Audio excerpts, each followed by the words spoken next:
Okay so hello everyone, welcome to super NEET. सो आज हम लोग इक्विलिब्रियम चैप्टर स्टार्ट कर रहे हैं। इक्विलिब्रियम के लेक्चर 1, जिसमें हम लोग पढ़ेंगे लॉज ऑफ केमिकल इक्विलिब्रियम। सो आवाज़ आ रही नहीं को चैट बॉक्स पे देख चेक करेंगे सब लोग।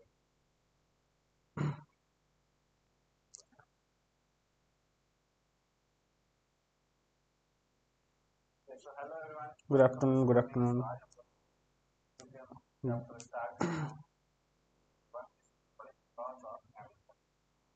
चलिए, बहुत बढ़िया। Good evening, good evening.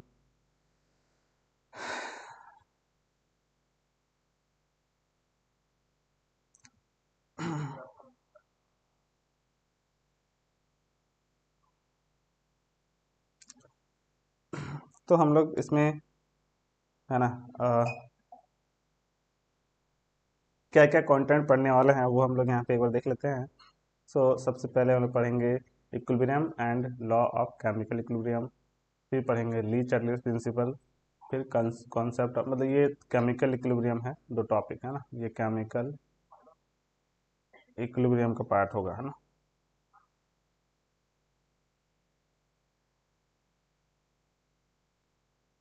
और इधर वाला पार्ट जो है वो क्या लगता है, आयनिक इक्विलिब्रियम। आयनिक इक्विलिब्रियम, ठीक है। तो आयनिक इक्विलिब्रियम में हम लोग concept of acid and base और सॉल्ट डाइल्यूशन लॉ, फिर calculation of pH and pH of acids and base पढ़ेंगे। फिर सॉल्ट हाइड्रोलाइसिस पढ़ेंगे, फिर buffer solution and then solubility product. ठीक है, तो लास्ट का ये तीन टॉपिक वेरी वेरी इंपॉर्टेंट है, एटलीस्ट ये दोनों, है ना। और इधर ली चार्लियस प्रिंसिपल इंपॉर्टेंट है, ठीक है। तो जो बोल्ड में कराया हुआ है वो सब जो है ज़्यादा इंपॉर्टेंट टॉपिक है, मतलब उससे क्वेश्चंस आता ही है, ठीक है। तो इक्विलिब्रियम से भी एक या दो क्वेश्चन तो मतलब आ ही जाता है जनरली, ठीक है, नीट में। चलिए, तो इसी के साथ हम लोग स्टार्ट करते हैं। इक्विलिब्रियम चैप्टर होता क्या है समझते हैं बेसिक से, ठीक है। चलिए, सो बेसिकली बात करें types of chemical reaction on the basis of direction. Direction के बेसिस पे केमिकल रिएक्शन दो टाइप का होता है, एक होता है रिवर्सिबल रिएक्शन, एक होता है इरिवर्सिबल रिएक्शन, ठीक है। रिवर्सिबल रिएक्शन क्या है, जो रिवर्स हो जाए। फॉर एग्जांपल हम लोग एग्जांपल लेते हैं, मान लो डिस्प्लेसमेंट रिएक्शन हम लोग पढ़े हैं, जिंक प्लस है ना CuSO4, तो बना लेगा ZnSO4 प्लस Cu, है ना। ये एक डिस्प्लेसमेंट रिएक्शन है, और डिस्प्लेसमेंट रिएक्शन मतलब मोर रिएक्टिव। जिंक यहाँ पे मोर रिएक्टिव है। मोर रिएक्टिव क्या करता है, लेस रिएक्टिव एलिमेंट को, कॉपर यहाँ पे लेस रिएक्टिव है ना, उसको डिस्प्लेस कर देगा इसके जगह पे, और खुद जो है जाकर बैठ जाएगा, कॉपर यहाँ पे निकल जाएगा, ठीक है। तो इस टाइप के रिएक्शन को बोलते हैं डिस्प्लेसमेंट रिएक्शन। वही यहाँ पे कॉपर ले लेंगे, ठीक है, कॉपर प्लस ZnSO4 करें तो रिएक्शन मतलब एक तरह से बोलो कि कॉपर प्लस ZnSO4 मतलब बैकवर्ड ये रिएक्शन नहीं आ पाएगा, मतलब ये रिएक्शन होगा ही नहीं, है ना। क्यों नहीं हो रहा है, क्योंकि यहाँ पे कॉपर लेस रिएक्टिव है, लेस रिएक्टिव मोर रिएक्टिव को हटा नहीं सकता। तो ये जो रिएक्शन है इसको बोलेंगे irreversible reaction, that means can not be reverse. इसको हम लोग रिवर्स नहीं कर सकते हैं, ठीक है। लेकिन कुछ कुछ रिएक्शंस होते हैं, ठीक है, जिसको हम लोग है ना रिवर्स भी कर सकते हैं, उसको बोला जाएगा क्या, रिवर्सिबल रिएक्शन। ये तो इरिवर्सिबल हो गया, लाइक हम लोग H2O लिक्विड में है, ठीक है, या सॉलिड में, चलो आइस के फॉर्म में है, सॉलिड में है, उसको हीट करेंगे, तो क्या हो जाएगा ये, है ना, लिक्विड में कन्वर्ट हो जाएगा H2 लिक्विड। फिर वही H2 लिक्विड को और ठंडा करेंगे वापस, तो वापस जो है सॉलिड में आ जाएगा, ठीक है। तो एक तरह से ये फेज चेंज वाला है ना इक्विलिब्रियम हो गया, फेज चेंज वाला इक्विलिब्रियम हो गया, ठीक है। तो बेसिकली जब भी हम लोग है ना कोई रिएक्शन जो है हो सकता है क्या, प्रोडक्ट बना ले बट रिएक्टेंट वापस कन्वर्ट ना हो, रिएक्टेंट से प्रोडक्ट तो बन गया बट प्रोडक्ट से वापस रिएक्टेंट में कन्वर्ट नहीं होगा, तो उस टाइप का रिएक्शन को बोलेंगे हम लोग इरिवर्सिबल रिएक्शन। बट कुछ कुछ रिएक्शन जो है प्रोडक्ट बन गया वो वापस फिर से रिएक्टेंट में कन्वर्ट हो सकता है, उसको बोलेंगे हम लोग रिवर्सिबल रिएक्शन, ठीक है। तो हम लोग यहाँ पे है ना मेनली इक्विलिब्रियम जो है वो रिवर्सिबल रिएक्शन के लिए वैलिड है, मतलब जो वापस वापस आ जाए रिएक्टेंट में, उसके लिए इक्विलिब्रियम हम लोग पढ़ते हैं। तो इक्विलिब्रियम क्या होता है, कैसे होता है, सब समझेंगे। बट अभी फिलहाल दो टाइप का रिएक्शंस होते हैं वो समझ गए होंगे क्या, कि फॉरवर्ड रिएक्शन जो सिर्फ फॉरवर्ड डायरेक्शन में जाएगा, है ना, आगे तरफ जाएगा, पीछे वापस नहीं आएगा, उसको बोलेंगे इरिवर्सिबल। और जो वापस आ जाए उसको बोलते हैं रिवर्सिबल। ठीक है, तो पहला डेफिनेशन क्या है? ठीक है, chemical reaction in which products can be converted back into reactant, जो प्रोडक्ट वापस रिएक्टेंट में कन्वर्ट कर सकते हैं उसको बोलेंगे रिवर्सिबल रिएक्शन। और in which products can not be converted back, जिसको हम लोग प्रोडक्ट से वापस कन्वर्ट नहीं कर सकते रिएक्टेंट में, उसको बोलेंगे हम लोग इरिवर्सिबल रिएक्शन। रिवर्सिबल रिएक्शन जब भी होगा तो साइन ऐसा लगाना है ना, ये साइन देखो, ये जो साइन है इस तरह का साइन, हाफ एरो ऊपर हाफ एरो डाउन ऐसा करके, तो ये फॉरवर्ड का साइन हो गया और ये बैकवर्ड का साइन हो गया। ठीक है, फॉरवर्ड बाय बैकवर्ड, है ना, तो इसको बोलेंगे हम लोग रिवर्सिबल रिएक्शन। और क्या क्या हो सकता है रिवर्सिबल रिएक्शन में? ठीक है, proceed in forward as well as in backward direction, दोनों तरफ जाता है, मतलब फॉरवर्ड तरफ भी जाएगा और बैकवर्ड तरफ भी आएगा, दोनों तरफ प्रोसेस हो रहा है, दोनों तरफ ना जा रहा है। और proceed only in one direction, सिर्फ एक ही डायरेक्शन प्रोसीड होगा, या तो फॉरवर्ड जा रहा है तो फॉरवर्ड ही डायरेक्शन में होगा। ठीक है, और generally possible in close container, मतलब रिवर्सिबल रिएक्शन मान लो गैस के लिए कोई रिएक्शन कर रहे हैं तो क्लोज कंटेनर में ही होगा तब पॉसिबल है। मान के चलो, ठीक है, मान के चलो यहाँ पे, ठीक है, यहाँ पे लिख देते हैं कि N2 प्लस H2 सब गैस है, N2 gas plus H2 gas और NH3 गैस, है ना, ये गैस के फॉर्म में है। ठीक है, जैसे यहाँ पे फर्स्ट वाला रिएक्शन जो लिख रहा है ये वाला ना, ये जो रिएक्शन दिख रहा है N2 प्लस 3H2, है ना, ये रिएक्शन मान लो एक क्लोज कंटेनर में हो रहा है, मतलब एक कंटेनर में अंदर में हो रहा है, ये रिएक्शन एक कंटेनर के अंदर में हो रहा है। मान लो कि कंटेनर है ना ओपन कर दे, ओपन कर देगा तो क्या होगा, N2 प्लस H2 रिएक्शन करेगा, NH3 यहाँ से बाहर निकल जाएगा, तो वापस NH3 इसमें कन्वर्ट नहीं कर पाएगा N2 प्लस H2। तो इसको हमेशा ओपन कंटेनर में नहीं रखना है, हमेशा क्लोज कंटेनर में रखना है। क्लोज कंटेनर होगा तभी जो है इक्विलिब्रियम, सॉरी, तभी जो है इक्विलिब्रियम पॉसिबल है, या यूँ बोलो कि रिवर्सिबल रिएक्शन पॉसिबल है। ठीक है, और इरिवर्सिबल जब उसी को ओपन कर दो तो इरिवर्सिबल हो जाएगा, कभी वापस नहीं आ पाएगा। ठीक है, तो generally possible in open container. ठीक है, उसके बाद फोर्थ पॉइंट क्या, दिस कैन अटेन इक्विलिब्रियम, ये इक्विलिब्रियम को अटेन कर सकता है, but this do not attain equilibrium, लेकिन ये इक्विलिब्रियम अटेन नहीं कर पाए। इक्विलिब्रियम मतलब क्या होता है कि दोनों तरफ जाएगा और दोनों का रेट इक्वल हो जाएगा, अभी हम लोग देखेंगे इक्विलिब्रियम क्या होता है, बट फिलहाल के लिए जो रिवर्सिबल रिएक्शन है उसी में इक्विलिब्रियम होगा, इरिवर्सिबल रिएक्शन है उसमें इक्विलिब्रियम नहीं होगा। ठीक है, तो जितने भी जैसे कि एग्जाम्पल पूछा जाए कि इरिवर्सिबल का बताओ, तो बहुत सारे एग्जाम्पल ले सकते हो, लाइक है ना डिस्प्लेसमेंट रिएक्शन, जितने डिस्प्लेसमेंट रिएक्शन जैसे zinc plus H2SO4 Zn SO4 plus H2, ये एग्जाम्पल हो गया। ठीक है, फिर एसिड बेस रिएक्शन, लाइक यहाँ पे एसिड बेस नहीं दिया हुआ है ना, सॉल्ट हाइड्रोलाइसिस भी बोल सकते हो, या फिर आयनिक रिएक्शन, जितने आयनिक रिएक्शन है सब का सब जो है ना, जो वापस ना आए उसको बोलेंगे इरिवर्सिबल रिएक्शन। कंबशन रिएक्शन हो गया, कंबाइन करने से या कंबशन करने से, है ना, वापस तो C+O2 CO2 बना लिया, लेकिन वापस कार्बन और ऑक्सीजन अलग नहीं हो पाएगा, तो उसको बोलेंगे, है ना, इरिवर्सिबल रिएक्शन।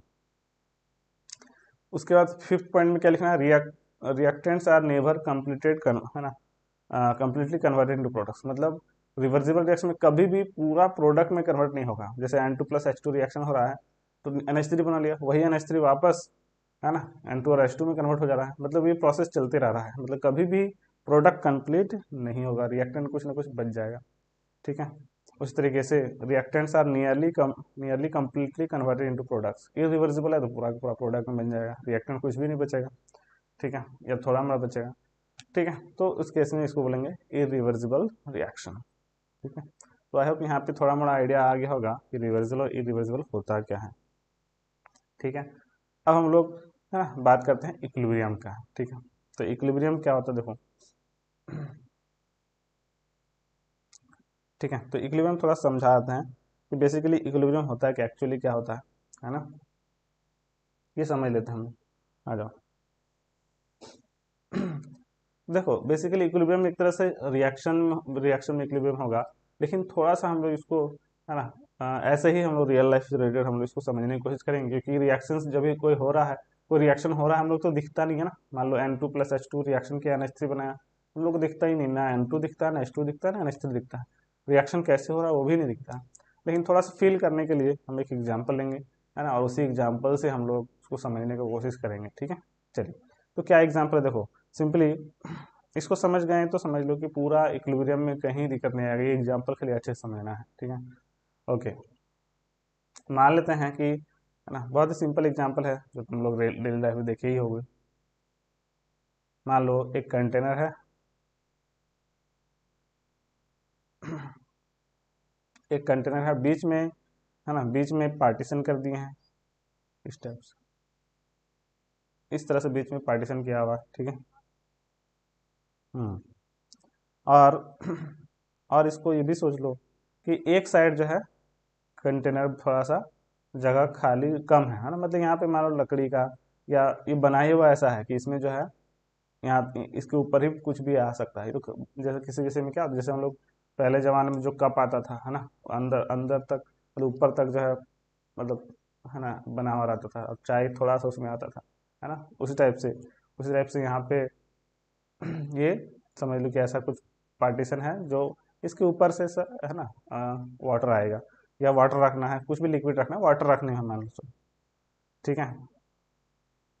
अब सोचो कि, है ना, मान लो इस पे हम लोग कंटेनर पे वाटर फिलअप कर दी, ये देखो ब्लू कलर का वाटर डाल दिए, ठीक है, ये वाटर है। ध्यान सुनना, ये समझ गए हैं तो पूरा अच्छे से क्लियर हो जाएगा, ठीक है। और यहाँ पे है ना, छोटा सा यहाँ पे होल कर दिए, ठीक है, इधर वाटर तो है, फिर छोटा सा होल भी कर दिए यहाँ पे। अब सोचो कि इधर खाली है ना, पूरा खाली है, और इधर जो है वाटर फिलअप है, तो इस केस में क्या होगा, वाटर इधर से इधर जाने फ्लो हो जाएगा, मतलब स्टार्ट हो जाएगा, ठीक है, वाटर जो है फ्लो होना स्टार्ट हो जाएगा। ध्यान सुनना, ठीक है। अब ये वाटर कब तक फ्लो होगा, बताइए कब तक फ्लो होगा, कब तक फ्लो होना चाहिए, कब तक फ्लो होगा, है ना, कब तक ये वाटर फ्लो होगा, जब तक दोनों, क्या दोनों का वाटर सेम हो जाना चाहिए, या फिर दोनों का वाटर का हाइट सेम हो जाना चाहिए, जल्दी से बताओ। दोनों का वाटर का लेवल क्या हो जाना चाहिए, सेम हो जाना चाहिए, या फिर दोनों वाटर ही सेम हो जाना चाहिए, बताओ।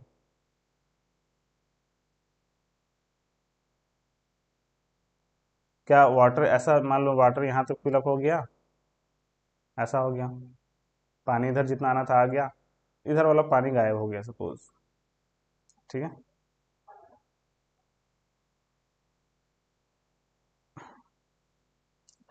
हाँ बिल्कुल, दोनों का हाइट इक्वल हो गया, ठीक है, बहुत बढ़िया। इसका मतलब ये हो गया, ठीक है, कि अब जो है इक्विलिब्रियम कंडीशन में आ चुका है, ठीक है, इक्विलिब्रियम कंडीशन आ चुका है, मतलब क्या है कि जितना वाटर है ना, मतलब वाटर जितना जाना था इधर से इधर, वो तो चला गया, ठीक है। और देखा जाए तो क्या उधर से भी वाटर आ रहा है कि नहीं आ रहा है, बताओ, है ना, मान लो उधर ज़्यादा पानी रहता तो उधर से ऐसा प्रोसेस होता, ठीक है, उधर से भी ऐसा प्रोसेस होता। लेकिन ये देखो, अब पानी का लेवल जो है सेम हो गया है, मान लेते हैं पानी का लेवल क्या हो गया है, सेम, हाँ सेम दिख रहा है ना, सेम हो गया, मान के चलो लेवल सेम हो गया। क्या पानी अभी भी इधर से उधर जा रहा है कि नहीं जा रहा है, क्या पानी वाटर अभी भी उधर से उधर जा रहा है कि नहीं जा रहा, या रुक गया, पानी रुक गया, क्या पानी अभी भी उधर से उधर जा रहा है या नहीं जा रहा है, दोनों का लेवल सेम हो गया है ना। क्या अब पानी इधर से उधर जा रहा है या नहीं जा रहा है, बोलो, ठीक है। तो बोलेंगे यस, अभी भी पानी इधर से उधर जा रहा है, लेकिन दोनों का स्पीड सेम है। दोनों का मतलब क्या, इधर से लेफ्ट से राइट जाने का जो स्पीड है, लेफ्ट से राइट जाने का जो स्पीड है, और उधर से उधर आने का स्पीड जो है वो बिल्कुल सेम है, बिल्कुल सेम, मतलब 1 सेकंड में जितना पानी इधर गया उतना ही पानी उधर से वापस आ गया, ठीक है। इसलिए लेवल हमेशा बराबर है, लेवल हमेशा क्या है, बराबर है ना। मतलब ऐसा सोचो कि, ऐसा तो लग रहा है कि क्या बकवास कर रहे हैं सर, है ना, ऐसा भी हो सकता है। मान लो कि एक इंक डाल दो, एक एक बूंद, है ना, एक ड्रॉप डाल देते हैं इंक किसी में भी, मान लो इस इधर वाले कंटेनर में एक इंक डाल दी, इसमें, है ना, इंक यहाँ पे आके, है ना, मान लो रेड कलर का डाल दो ताकि थोड़ा सा पता चलेगा कि रेड कलर के इंक डाल दिया सपोज। अब इंक को छोड़ दो, है ना, हाँ सेम हो गया तो नहीं जाएगा, ऐसा लगता है, ठीक है। अब इंक को छोड़ दो, अब इंक को छोड़ दो, और 2 मिनट बाद कुछ नहीं करना है, सिर्फ इंक को वहाँ छोड़ दो, 2 मिनट 3 मिनट बाद हम लोग देखेंगे तो क्या इंक जो है इधर भी आ मिल जाएगा, राइट साइड में मिलने लगेगा, थोड़ा थोड़ा इंक इधर भी चला गया होगा क्या, बिल्कुल, है ना, क्योंकि वाटर जो है, वाटर के मॉलिक्यूल्स रुके हुए नहीं है, वो मूव करते रहते हैं, वाटर के मॉलिक्यूल्स मूव करते रहते हैं, ऐसा लगता है कि हाँ रुका हुआ, मान लो एक गिलास पानी में, है ना, शांत पानी है, ठीक है, इसका मतलब ये नहीं कि वाटर मॉलिक्यूल्स रुका हुआ है, हम लोग को दिख रहा है, ठीक है। ये जब हम लोग जैसे ही इंक डालेंगे तो ये इंक भी क्या होगा, लेफ्ट से राइट को चला जाएगा, मतलब उधर भी इंक आने लगेगा। इसका मतलब ये है कि वाटर मॉलिक्यूल्स क्या हो रहे हैं, वाटर मॉलिक्यूल्स मूव कर रहे हैं, ठीक है। लेकिन है ना, जितना स्पीड से लेफ्ट टू राइट जा रहा होगा वाटर, उतना ही स्पीड से राइट टू लेफ्ट आ रहा होगा, है ना। लेफ्ट टू राइट जाने का स्पीड और राइट टू लेफ्ट आने का स्पीड क्या होगा, दोनों सेम हो जाएगा। इसका मतलब ये है कि ये एक इक्विलिब्रियम आ गया है, मतलब दोनों का हाइट तो सेम है, बट ये डायनेमिक इक्विलिब्रियम है। डायनेमिक मतलब मोशन कर रहा है, मोशन कर रहा है मतलब, है ना, वाटर मॉलिक्यूल्स रुका हुआ नहीं, दिख रहा है रुका हुआ, बट रुका हुआ नहीं है, ये क्या है, मोशन कर रहा है। तो इसको हम लोग बोलेंगे डायनेमिक इक्विलिब्रियम, डायनेमिक इक्विलिब्रियम, ठीक है। इक्विलिब्रियम मतलब क्या हो गया, इक्विलिब्रियम मतलब सोच रहा है क्या, स्पीड दोनों का सेम हो गया, मतलब इधर से इधर जाने का जो स्पीड है वाटर का, उतना ही स्पीड उधर से इधर आने का हो गया, मतलब फॉरवर्ड डायरेक्शन की स्पीड और बैकवर्ड आने का जो स्पीड है वो सेम हो गया, तो हम लोग इक्विलिब्रियम बोलेंगे, ठीक है। ये समझ गए। लेकिन ध्यान रखना है कि यहाँ पे हाइट सेम नहीं है, हाइट सेम नहीं है, मतलब पानी हाइट सेम है बट पानी का लेवल सेम नहीं है, पानी का अमाउंट सेम नहीं है, सिर्फ हाइट सेम है, हाइट सेम है बट पानी का अमाउंट सेम नहीं है। मान लो इधर कम पानी रहा होगा, इधर ज़्यादा पानी रहा होगा, ऐसा हो सकता है, ठीक है। इधर कम पानी है, इधर क्या है, ज़्यादा पानी है, लेकिन अमाउंट मतलब स्पीड सेम हो गया। स्पीड मतलब एक तरह से ड्यू टू, एक तरह से हो सकता हो, है ना, प्रेशर सेम हो गया इसलिए स्पीड सेम हो रही है, सेम हो जा रहा है एक तरह से, है ना। बर्नौलीज इक्वेशन से ये हाइट सेम है तो प्रेशर सेम होगा, प्रेशर सेम होगा तो स्पीड सेम हो जाएगा, ऐसा सोच सकते हो। तो बेसिकली क्या समझे कि इक्विलिब्रियम कब अटेन हो गया, कि जब रेट ऑफ फॉरवर्ड और बैकवर्ड दोनों क्या हो जाए, सेम हो जाए, मतलब इस दोनों का स्पीड सेम हो जाए, है ना। ये रुका हुआ नहीं है, वाटर जो इधर से उधर जा रहा है उधर से उधर भी आ रहा है, लेकिन दोनों का स्पीड सेम है, जाने की स्पीड और आने की स्पीड क्या है, सेम है, तब इसको हम लोग बोलेंगे इक्विलिब्रियम कंडीशन, ठीक है। तो आई होप यहाँ तक समझ गए होंगे इक्विलिब्रियम क्या है ना। इक्विलिब्रियम एक रिवर्सिबल प्रोसेस है, रिवर्सिबल प्रोसेस का वह कंडीशन है जिसमें the rate of forward reaction, the rate of backward reaction हमेशा क्या हो जाएगा, इक्वल हो जाएगा। कंसंट्रेशन इक्वल नहीं होगा, अमाउंट ऑफ वाटर इक्वल नहीं हो रहा है, ठीक है। इक्वल हो भी सकता है बट जरूरी नहीं कि होगा ही सो, है ना। यहाँ वाटर मान लो ये जो कंटेनर में एक साइड में थोड़ा सा गैपिंग हम लोग रखे थे, है ना, मान लो कि ये नहीं रहता ये वाला पार्ट, तो उस केस में वाटर का अमाउंट भी सेम हो सकता था, है ना, वाटर का अमाउंट भी सेम हो सकता था। बट अभी वाटर का अमाउंट सेम नहीं है, वाटर का कंसंट्रेशन सेम नहीं है, हो भी सकता है नहीं भी हो सकता है, ठीक है। लेकिन हाइट सेम होना चाहिए, रेट सेम होना चाहिए, स्पीड सेम होना चाहिए, बिल्कुल सेम तरीके से रिएक्शन में होता है ना, जो अभी बताएं बिल्कुल सेम तरीके से। H2 प्लस N2 रिएक्शन करके NH3 बनाता है, फिर वही NH3 वापस N2H में कन्वर्ट होता है, ठीक है। बट हम लोग को दिखता नहीं है तो पता नहीं चल पाएगा, फील नहीं हो पाता है ना। लेकिन हम लोग यहाँ से क्या वाटर वाला थोड़ा समझ समझ आ गया होगा थोड़ा थोड़ा, है ना। तो यहाँ से क्या क्या बोलेंगे कि सबसे पहले क्या है, when the rate of both, याद रखना, forward reaction and backward reaction become equal, rate equal हो जाएगा। फॉरवर्ड रिएक्शन का मतलब स्पीड, मतलब लेफ्ट से राइट जाने की जो स्पीड है, राइट से लेफ्ट आने की जो स्पीड है, दोनों इक्वल हो गया तब उसको बोलेंगे रिवर्सिबल रिएक्शन, है ना।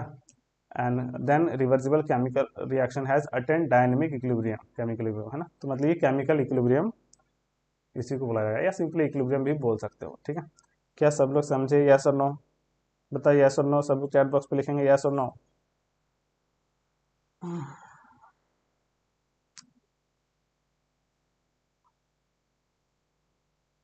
ठीक है, तो बिल्कुल है ना, ऐसा मान के चलो कि कोई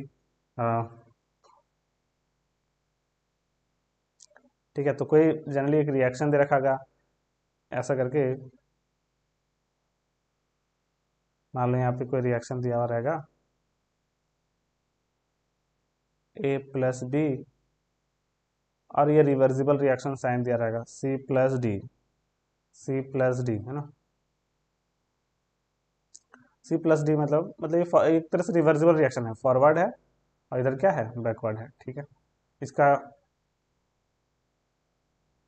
तो इक्विलिब्रियम रिएक्शन है, मान लो इस तरह का कोई रिएक्शन दिया, रिवर्सिबल रिएक्शन है, इक्विलिब्रियम है, एट इक्विलिब्रियम क्या होगा, इक्विलिब्रियम पे क्या होना चाहिए, तो इक्विलिब्रियम पे एक ही चीज होता है, वो क्या है, rate of forward reaction is equal to rate of backward reaction, ठीक है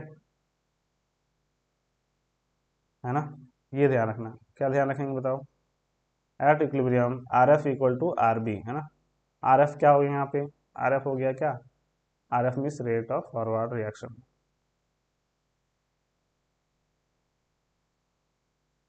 ठीक है। और आर बी क्या होगी यहाँ पे, रेट ऑफ बैकवर्ड रिएक्शन। दोनों का स्पीड सेम होना चाहिए, है ना। देखो यहाँ पे, है ना, ये ग्राफ समझ लेते हैं, इंपॉर्टेंट ग्राफ है।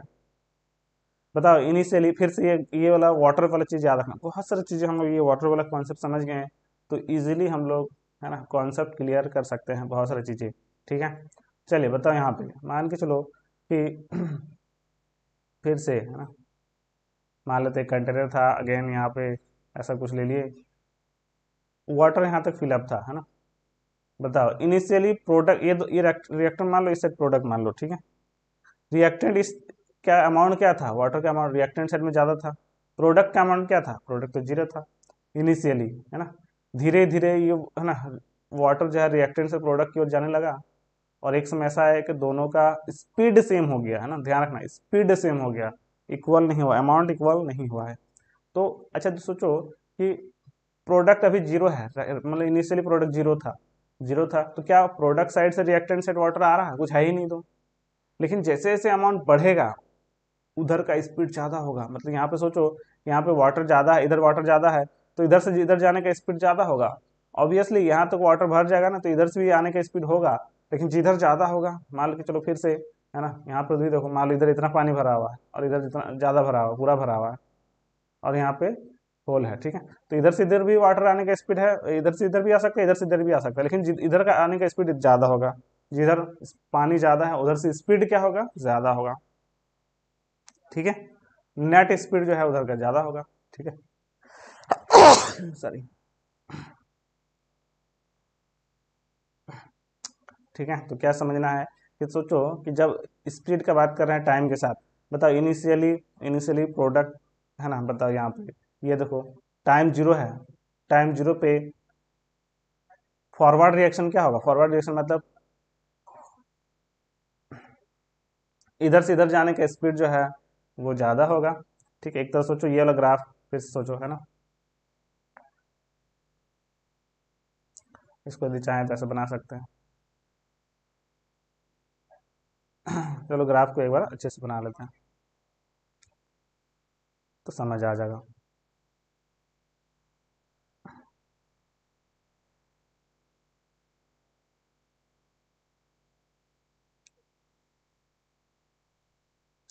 ठीक है, बताओ रेट, मतलब स्पीड हम लोग बात कर रहे हैं, ठीक है, और इधर टाइम है। टाइम के साथ, है ना, रिएक्टेंट का अमाउंट धीरे धीरे क्या हो रहा है, देखो रिएक्टेंट इधर जो है, इधर से इधर जा रहा था, टाइम के साथ इसका रिएक्टेंट का अमाउंट कम होगा, प्रोडक्ट का अमाउंट बढ़ रहा है। तो जितना ज़्यादा रिएक्टेंट का अमाउंट कम होगा, उतना कम होता जाएगा स्पीड। मतलब अभी फॉरवर्ड जाने की स्पीड ज़्यादा है, बैकवर्ड आने की स्पीड क्या है, कम है या जीरो है, ठीक है। तो बताओ फॉरवर्ड वाला क्या होगा, फॉरवर्ड जैसे जैसे पानी कम होते जाएगा, उसका स्पीड भी क्या होगा, कम होते जाएगा। यानी फॉरवर्ड का स्पीड अभी बहुत ज़्यादा, t = 0 पे रेट बहुत ज़्यादा है। ये धीरे जैसे टाइम बढ़ेगा, वैसे वैसे ये कम होते जाएगा, कम होते जाएगा, कम होते जाएगा, इस तरह, ठीक है। लेकिन बैकवर्ड के ये हो गया rate of forward reaction, R F मान लिए इसको, ठीक है। और बैकवर्ड का बताओ, बैकवर्ड में क्या है, इनिशियली तो बैकवर्ड में पानी है ही नहीं, जीरो था। ये धीरे धीरे जैसे जैसे पानी बढ़ेगा, इसका स्पीड भी बढ़ेगा, बढ़ेगा, बढ़ेगा। एक समय ऐसा है कि दोनों का स्पीड क्या हो जाएगा, सेम, है ना, दोनों का स्पीड क्या हो जाएगा, सेम हो जाएगा। ये रेट यहाँ पे देखो, रेट यहाँ पे क्या हो गया, सेम, आर एफ और आर बी इक्वल हो जाना चाहिए, ठीक है। मतलब इस जगह पे इक्विलिब्रियम अटेन हो गया, इस जगह पे आर एफ और आर बी क्या हो गया, सेम हो गया। तब हम लोग बोलेंगे ये डायनेमिक इक्विलिब्रियम अटेन कर लिया है, और उसके बाद ये हमेशा इक्विलिब्रियम में ही रहेगा, जब तक उस पर कोई डिस्टर्ब ना करे, है ना। ये हमेशा इक्विलिब्रियम पे ही रहेगा।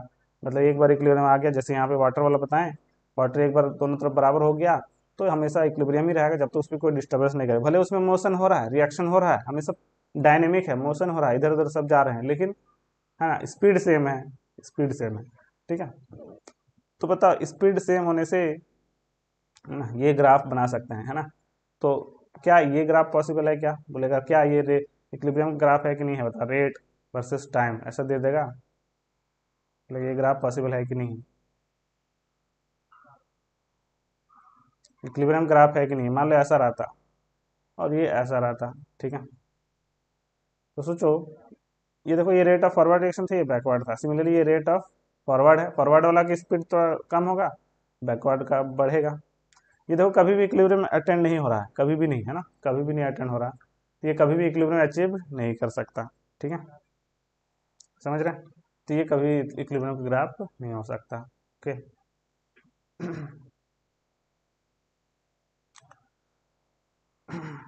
क्योंकि रेट दोनों का क्या होना चाहिए, इक्वल होना चाहिए। लेकिन देखो यहाँ पे कंसंट्रेशन का बात करेंगे, अमाउंट ऑफ वाटर क्या हो गया है ना। इस केस में देखेंगे तो वाटर का अमाउंट जो है वो इक्वल नहीं है बट कांस्टेंट है ना? मान लो कि इक्विलिब्रियम होने के बाद ये 1 लीटर है तो ये 2 लीटर है, मान लेते हैं, तो दोनों का अमाउंट हमेशा क्या रहेगा, सेम रहेगा। इक्वल भी हो सकता है, इक्वल भी हो सकता है कि जब वो जो नीचे वाला पार्ट हटा देंगे दोनों का अमाउंट क्या हो जाता है, सेम हो जाता है। तो जब कंसंट्रेशन वर्सेस टाइम के ग्राफ बनाएंगे, ये तो रेट वर्सेस टाइम कराएंगे है ना, कंसंट्रेशन वर्सेस टाइम का ग्राफ बनाएंगे तो कैसा ग्राफ आएगा देखना है ना। ये ग्राफ भी कभी कभी पूछ लेता है, इंपॉर्टेंट है, ठीक है। मान लो यहाँ पे कंसंट्रेशन वर्सेस टाइम हम लोग लिख लेते हैं, तो कंसंट्रेशन क्या हो जाता है, कांस्टेंट हो जाएगा। कंसंट्रेशन क्या हो गया, कांस्टेंट। इक्वल होगा ऐसे जरूरी नहीं है, वाटर का अमाउंट सेम नहीं रहा, ठीक है, वाटर का अमाउंट सेम नहीं रहा। हो भी सकता है वाटर का अमाउंट सेम है ना, नहीं भी हो सकता है, हो भी सकता है, ठीक है। ऐसा हो सकता है कि जब हम लोग इस साइड कंटेनर रखे हैं, ये वाला है, और दोनों का वाटर, हाँ, मान लो कि लेवल सेम हो गया, तो देखो इस साइड का रिएक्टेंट का अमाउंट क्या है, कम है, प्रोडक्ट का अमाउंट क्या है, ज़्यादा है। ऐसा भी हो सकता था कि, है ना, इस डायरेक्शन में ये वाला लकड़ी वाला है ना या स्टील का ऐसा बना हुआ, अब दोनों इक्वल है तो प्रोडक्ट का अमाउंट कम हो गया, रिएक्टेंट का अमाउंट क्या हो गया, ज़्यादा, ऐसा भी हो सकता है। लेकिन ये नहीं रहता तो दोनों इक्वल भी हो सकता है। मान लो जो नीचे वाला पार्ट जो लगाए थे वो नहीं रहता तो दोनों का अमाउंट सेम हो गया, दोनों में वाटर फिलअप है, दोनों का अमाउंट सेम भी हो सकता है। यानी कंसंट्रेशन है ना वर्सेस टाइम में 3 पॉसिबिलिटी हो सकता है, याद रखना, ठीक है। इक्विलिब्रियम में एक ही पॉसिबिलिटी है, ये ग्राफ इक्विलिब्रियम का नहीं है, ये ग्राफ इक्विलिब्रियम का है जब रेट वर्सेस टाइम का देखेंगे तो। बट हम लोग कंसंट्रेशन वर्सेस टाइम देखेंगे तो इसमें 3 पॉसिबिलिटी है, ठीक है। तीनों पॉसिबिलिटी बता दी, क्या क्या है देख लो एक बार फिर से, है ना। कंसंट्रेशन वर्सेस टाइम का हो सकता है क्या, हो सकता है क्या कि कंसंट्रेशन टाइम के साथ पहले क्या था, रिएक्टेंट वाटर का अमाउंट ज़्यादा था, धीरे धीरे कम होके, है ना, रेट इक्वल करेगा तो कंसंट्रेशन कांस्टेंट हो जाए, ऐसा हो सकता है। जहाँ पे कंसंट्रेशन कांस्टेंट हो गया, ये वाला देखो, ये लाइन देखो यहाँ से पैरेलल चलने लगा है ना, तो ये समझ लो इक्विलिब्रियम का लाइन आ चुका है। यानी कंसंट्रेशन ऑफ रिएक्टेंट है ना कांस्टेंट हो गया है, इक्वल नहीं हुआ है, क्या हो गया है, कांस्टेंट। कंसंट्रेशन ऑफ प्रोडक्ट भी कांस्टेंट हो गया है ना, कांस्टेंट हो गया मतलब चेंज नहीं हो रहा है, ठीक है। तो ये कहानी हो गया। ऐसा भी हो सकता है कि ऐसा ग्राफ बन जाए, है ना, और फिर से कांस्टेंट हो जाए। अगेन यहाँ पे देखो कांस्टेंट हो गया, तो ये हो गया कंसंट्रेशन ऑफ रिएक्टेंट, तो सॉरी प्रोडक्ट, प्रोडक्ट साइड जो है बहुत बढ़ गया, रिएक्टेंट बहुत घट गया, लेकिन कांस्टेंट हो गया, ये भी कांस्टेंट हो गया, और ये भी क्या हो गया है, कांस्टेंट, ठीक है। तो इसमें भी इक्वल नहीं है ना, ऐसा हो सकता है कि प्रोडक्ट साइड जो है ज़्यादा हो जाए, रिएक्टेंट कम हो जाए। या फिर तीसरा पॉसिबिलिटी ये भी है कि दोनों इक्वल भी हो सकता ठीक है। तो इस केस में कंसंट्रेशन बराबर हो गया, है ना, रिएक्टेंट प्रोडक्ट बराबर हो गया, कांस्टेंट हो गया, ठीक है। तो आई होप यहाँ तक तीनों ग्राफ समझ गए होंगे, है ना, यस और नो, तीनों ग्राफ समझ गए।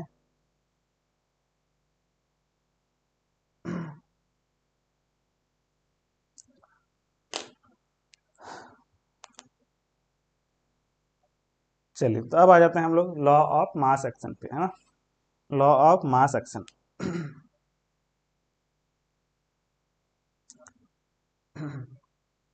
तो लॉ ऑफ मास एक्शन भी है ना वैसे ही कुछ है, बोलता है क्या है कि जो फॉरवर्ड जाने का जो स्पीड है या बैकवर्ड जाने का जो स्पीड है, ठीक है,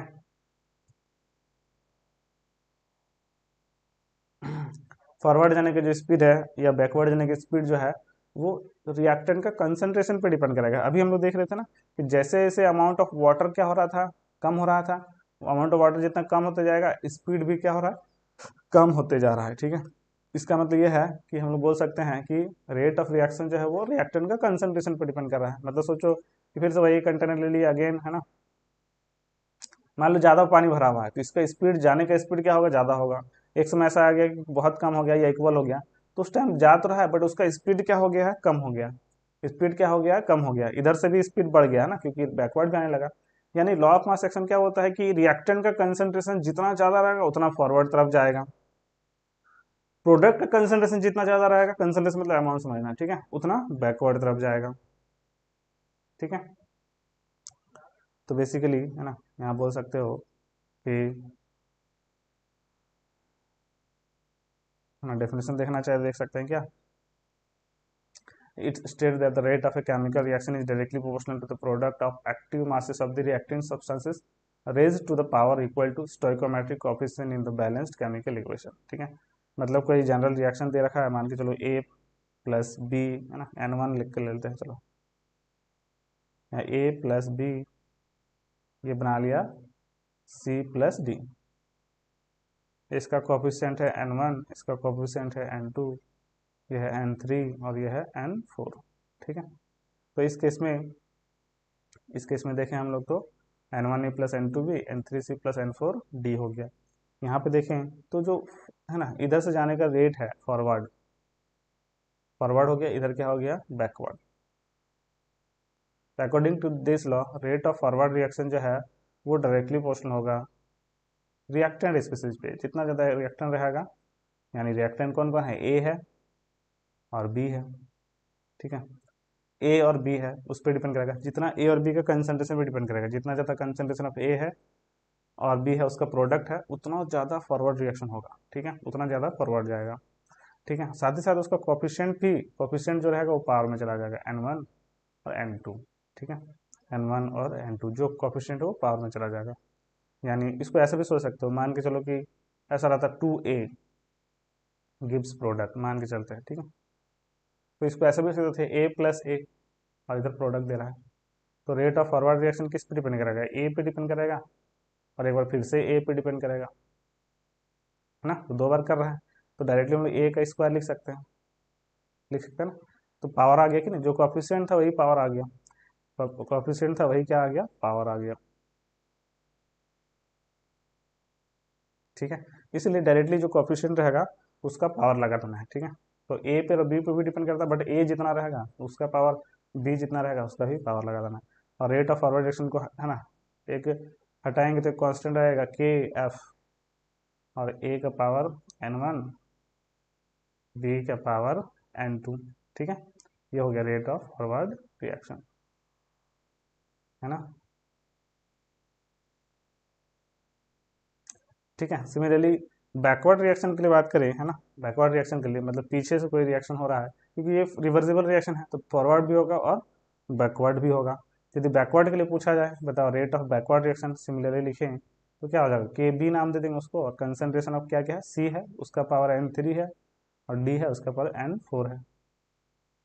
ठीक है, तो इस तरीके से रेट ऑफ बैकवर्ड रिएक्शन हम लोग निकाल सकते हैं। ठीक है, वेयर के एफ एंड के बी क्या है यहाँ पे, ठीक है, कांस्टेंट है, आर कांस्टेंट्स। ठीक है, के एफ और के बी क्या है यहाँ पे, कांस्टेंट है ना। ओके, तो यही है law of mass action. Law of mass action क्या बोलता है कि रिएक्टेंट का अमाउंट जितना ज़्यादा होगा उसका फॉरवर्ड जाने का स्पीड ज़्यादा होगा, प्रोडक्ट का अमाउंट जितना ज़्यादा होगा बैकवर्ड आने का स्पीड ज़्यादा होगा। ठीक है, ठीक है, अब सोचो कि इक्विलिब्रियम पे, है ना, इक्विलिब्रियम पे क्या होगा, इक्विलिब्रियम कंडीशन पे फॉरवर्ड और बैकवर्ड क्या हो जाता है, सेम हो जाता है, तो इसी को बोलते हैं हम लोग लॉ ऑफ केमिकल इक्विलिब्रियम। ठीक है, लॉ ऑफ केमिकल इक्विलिब्रियम क्या होता है कि एट इक्विलिब्रियम, है ना, एट इक्विलिब्रियम, ठीक है, जो कंसन है ना, एट इक्विलिब्रियम हम देखेंगे तो rate of forward reaction equal to क्या है, रेट ऑफ बैकवर्ड रिएक्शन। बताओ फॉरवर्ड रिएक्शन के लिए हम लोग क्या लिखे थे, K F into concentration of, forward के लिए क्या लिखे थे, ए का पावर N1 और बी का पावर N2। ठीक है, और बैकवर्ड के लिए क्या लिखे थे, के बी, सी का पावर N3 और डी का पावर N4, ऐसा लिखे थे। ठीक है, तो इक्विलिब्रियम में बराबर कर दिए, एट इक्विलिब्रियम दोनों क्या हो जाएगा, बराबर हो जाएगा, क्योंकि rate of forward reaction backward reaction equal था, जितना स्पीड फॉरवर्ड जाने का उतना स्पीड बैकवर्ड आने का है, तो दोनों का रेट को इक्वल कर सकते हैं। और जैसे इक्वल हुआ तो कांस्टेंट के एफ बाई के बी सब कांस्टेंट को एक साइड ले आए, इधर आ जाएगा कंसंट्रेशन ऑफ सी का power N3, concentration of D का power N4 divide by concentration of A का पावर N1 और बी का पावर N2। अब यहाँ पे जो के एफ और के बी आया इसको एक अलग कांस्टेंट मान लेंगे। ठीक है, तो के एफ क्या हो जाएगा, 2 × 10⁻⁴ × 10⁻⁴ × 10⁻⁴ × 10⁻⁴ तो के एफ बाई के बी दोनों ही कांस्टेंट है, उसको मान लेते हैं के, यहाँ पे इक्विलिब्रियम कांस्टेंट, के यहाँ पे क्या है, इक्विलिब्रियम कांस्टेंट। ठीक है, तो कभी कभी इक्विलिब्रियम कांस्टेंट निकालने के लिए के एफ और के बी दे देगा, बोलेगा के क्या होगा, फॉरवर्ड है ना, rate of forward rate constant, ठीक है, दे रखा है, बैकवर्ड रेट कांस्टेंट दिया है, के क्या होगा, इक्विलिब्रियम कांस्टेंट क्या होगा, तो के एफ बाई के बी कर देना, फॉरवर्ड बाई बैकवर्ड कर देना। ठीक है, तो बेसिकली यहाँ जो के आया है ना, उसको हम ऐसा लिख सकते हैं, सी का पावर n3, डी का पावर n4, ए का पावर n1 और बी का पावर n2। ठीक है, और यही है ना, इसी को हम लोग बोलते हैं क्या, मतलब एक तरह से बोल सकते हैं concentration of product by reactant, है ना, जो एक कांस्टेंट आ गया, इसको बोला जाता है इक्विलिब्रियम कांस्टेंट, और इसी को बोलते हैं लॉ ऑफ केमिकल इक्विलिब्रियम। ठीक है, सो डेफिनेशन लिखना चाहें तो क्या लिख सकते हैं, एट इक्विलिब्रियम। ठीक है, डेफिनेशन वही लिखना है, concentration of product by reactant is constant known as equilibrium constant and this is known as law of chemical equilibrium. ठीक है, तो डेफिनेशन नहीं लिखने से भी चलेगा। ओके, तो आई होप यहाँ तक समझ गए होंगे क्या कैसे निकालना है, इक्विलिब्रियम कांस्टेंट कैसे निकाले। ठीक है, बट इक्विलिब्रियम कांस्टेंट को हम लोग अलग अलग पार्ट में डिवाइड कर सकते हैं। ठीक है, ठीक है, तो सबसे पहले हम लोग देखें क्या, इक्विलिब्रियम कांस्टेंट के जो है वो हम लोग बात कर रहे हैं in terms of concentration, in terms of concentration, in terms of concentration, concentration के टर्म्स में। ठीक है,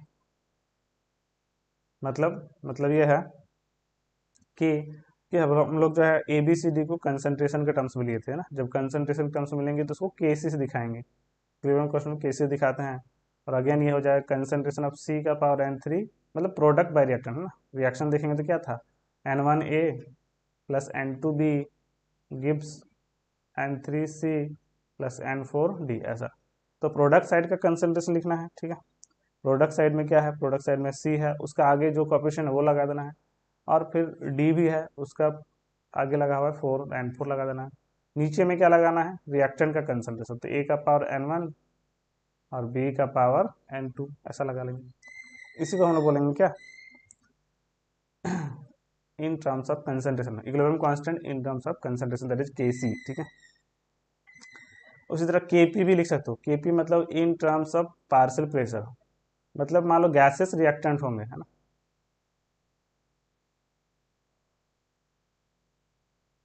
ठीक है, मान लो ये गैसेस था, ए गैस, बी गैस, ठीक है, सी गैस, सब गैस के फॉर्म में है, तो गैस के पास प्रेशर भी होता है, गैस के पास प्रेशर भी होता है, तो हम लोग प्रेशर के टर्म्स में भी इक्विलिब्रियम कांस्टेंट लिख सकते हैं, तो उसको बोलेंगे Kp, पार्शियल प्रेशर, उसको हम लोग बोलेंगे Kp।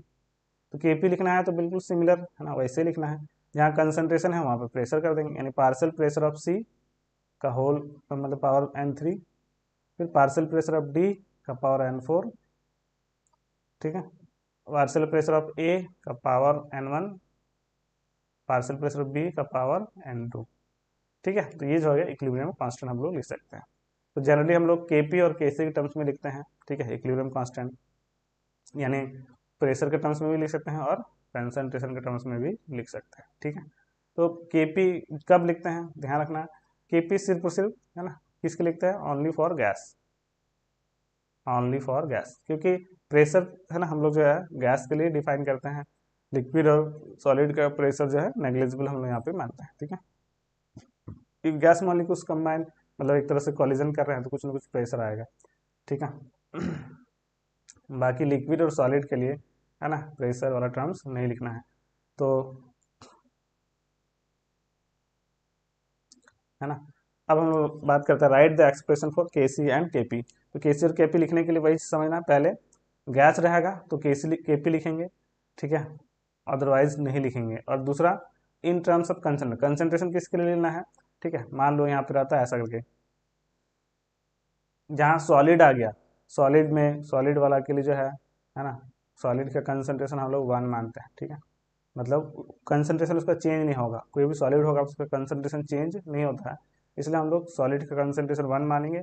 जहाँ भी सॉलिड आएगा उसको जो है 1 मान लेना है, मतलब उसका कंसंट्रेशन 1 मान लेना है ना, और प्रेशर भी मान सकते हो 1 प्रेशर भी, और उसको जो है हटा देना वहाँ से, क्योंकि प्रोडक्ट में है, मान लो यहाँ 1 लिख भी देंगे तो कोई फर्क नहीं पड़ेगा, छोड़ देना है उसको। ठीक है, जैसे एक क्वेश्चन करते हैं, क्लियर होगा। राइट द एक्सप्रेशन फॉर के सी एंड के पी। के सी और के पी का एक्सप्रेशन लिखना है यहाँ पे। जैसे पहला रिएक्शन है H2 gas plus I2 gas और 2HI गैस दे दिया। तो यहाँ पे देखो सब गैस है, जब गैस सब रहेगा तो के सी भी लिख सकते हैं, के पी भी लिख सकते हैं, कोई दिक्कत नहीं है। पहले के सी लिखेंगे तो के सी हो गया कंसंट्रेशन ऑफ प्रोडक्ट। तो प्रोडक्ट में क्या है, HI है, 2HI नहीं लिखना, ठीक है, HI है, ठीक है। और उसका पावर क्या है, उसका पावर हम लोग लिखेंगे 2, जो कॉफिशिएंट है वो पावर लगा देना है, ठीक है, जो कॉफिशिएंट है वो पावर लगा देना है।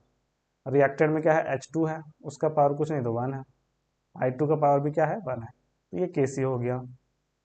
मान लो यहाँ पे KP लिखते, KP कैसे लिखते हैं, है ना, KP लिखते तो HI का पार्शियल प्रेशर ऑफ HI, ठीक है, उसका पावर हो गया 2, फिर से कॉफिशिएंट जो है आगे लगा देते हैं, पावर में लगाते हैं, partial pressure of H2 and partial pressure of I2, ये हो गया, ठीक है। तो KC KP हम लोग गैस रहेगा तो उसके लिए लिख सकते हैं, ठीक है, इजीली लिख सकते हैं, है ना। ध्यान रखना है कि गैस गैस प्लस गैस रहेगा, है ना, तो KC भी लिख सकते हैं, KP भी लिख सकते हैं ना, दोनों डिफाइन है, ठीक है।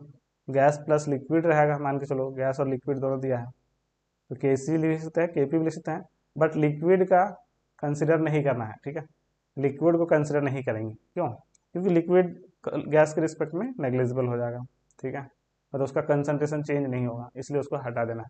मान लो गैस प्लस सॉलिड है, can all and again KC KP लिखेंगे, बट सॉलिड को कंसिडर नहीं करना है। मान लो कभी कभी क्या गैस तो हो गया, अब मान लो लिक्विड रहेगा, है ना, लिक्विड प्लस लिक्विड रहेगा, ठीक है, तो इस केस में देखो KC तो डिफाइन होगा बट KP डिफाइन नहीं होगा। यहाँ पे क्यों नहीं होगा, क्योंकि प्रेशर के लिए सिर्फ डिफाइन करते हैं, तो यहाँ पे KC डिफाइन हो जाएगा बट KP डिफाइन नहीं होगा, ठीक है। मान के चलो यहाँ लिक्विड प्लस सॉलिड है, ठीक है, लिक्विड प्लस सॉलिड है, अगेन KC डिफाइन होगा बट KP नहीं होगा, बट इसमें सॉलिड को नहीं लेना है, ठीक है, सॉलिड को नहीं लेना है। जब लिक्विड गैस लिक्विड सॉलिड रहेगा, गैस को लेना है, लिक्विड सॉलिड हटा देना है, सिर्फ लिक्विड सॉलिड रहेगा तो लिक्विड को लेना है, सॉलिड को हटा देना है, ठीक है। ओके, तो जैसे एक क्वेश्चन और करते हैं, क्लियर हो जाएगा।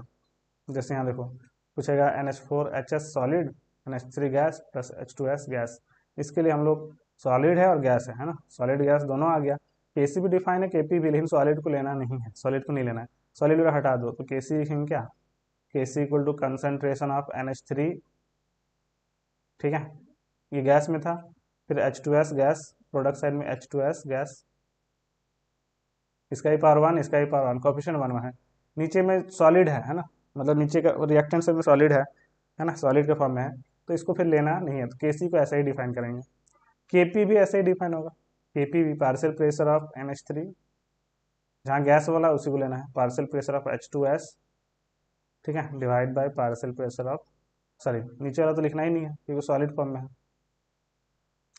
ओके, तो आई होप यहाँ तक समझ रहे होंगे, यस और नो, यस और नो सब लिखो।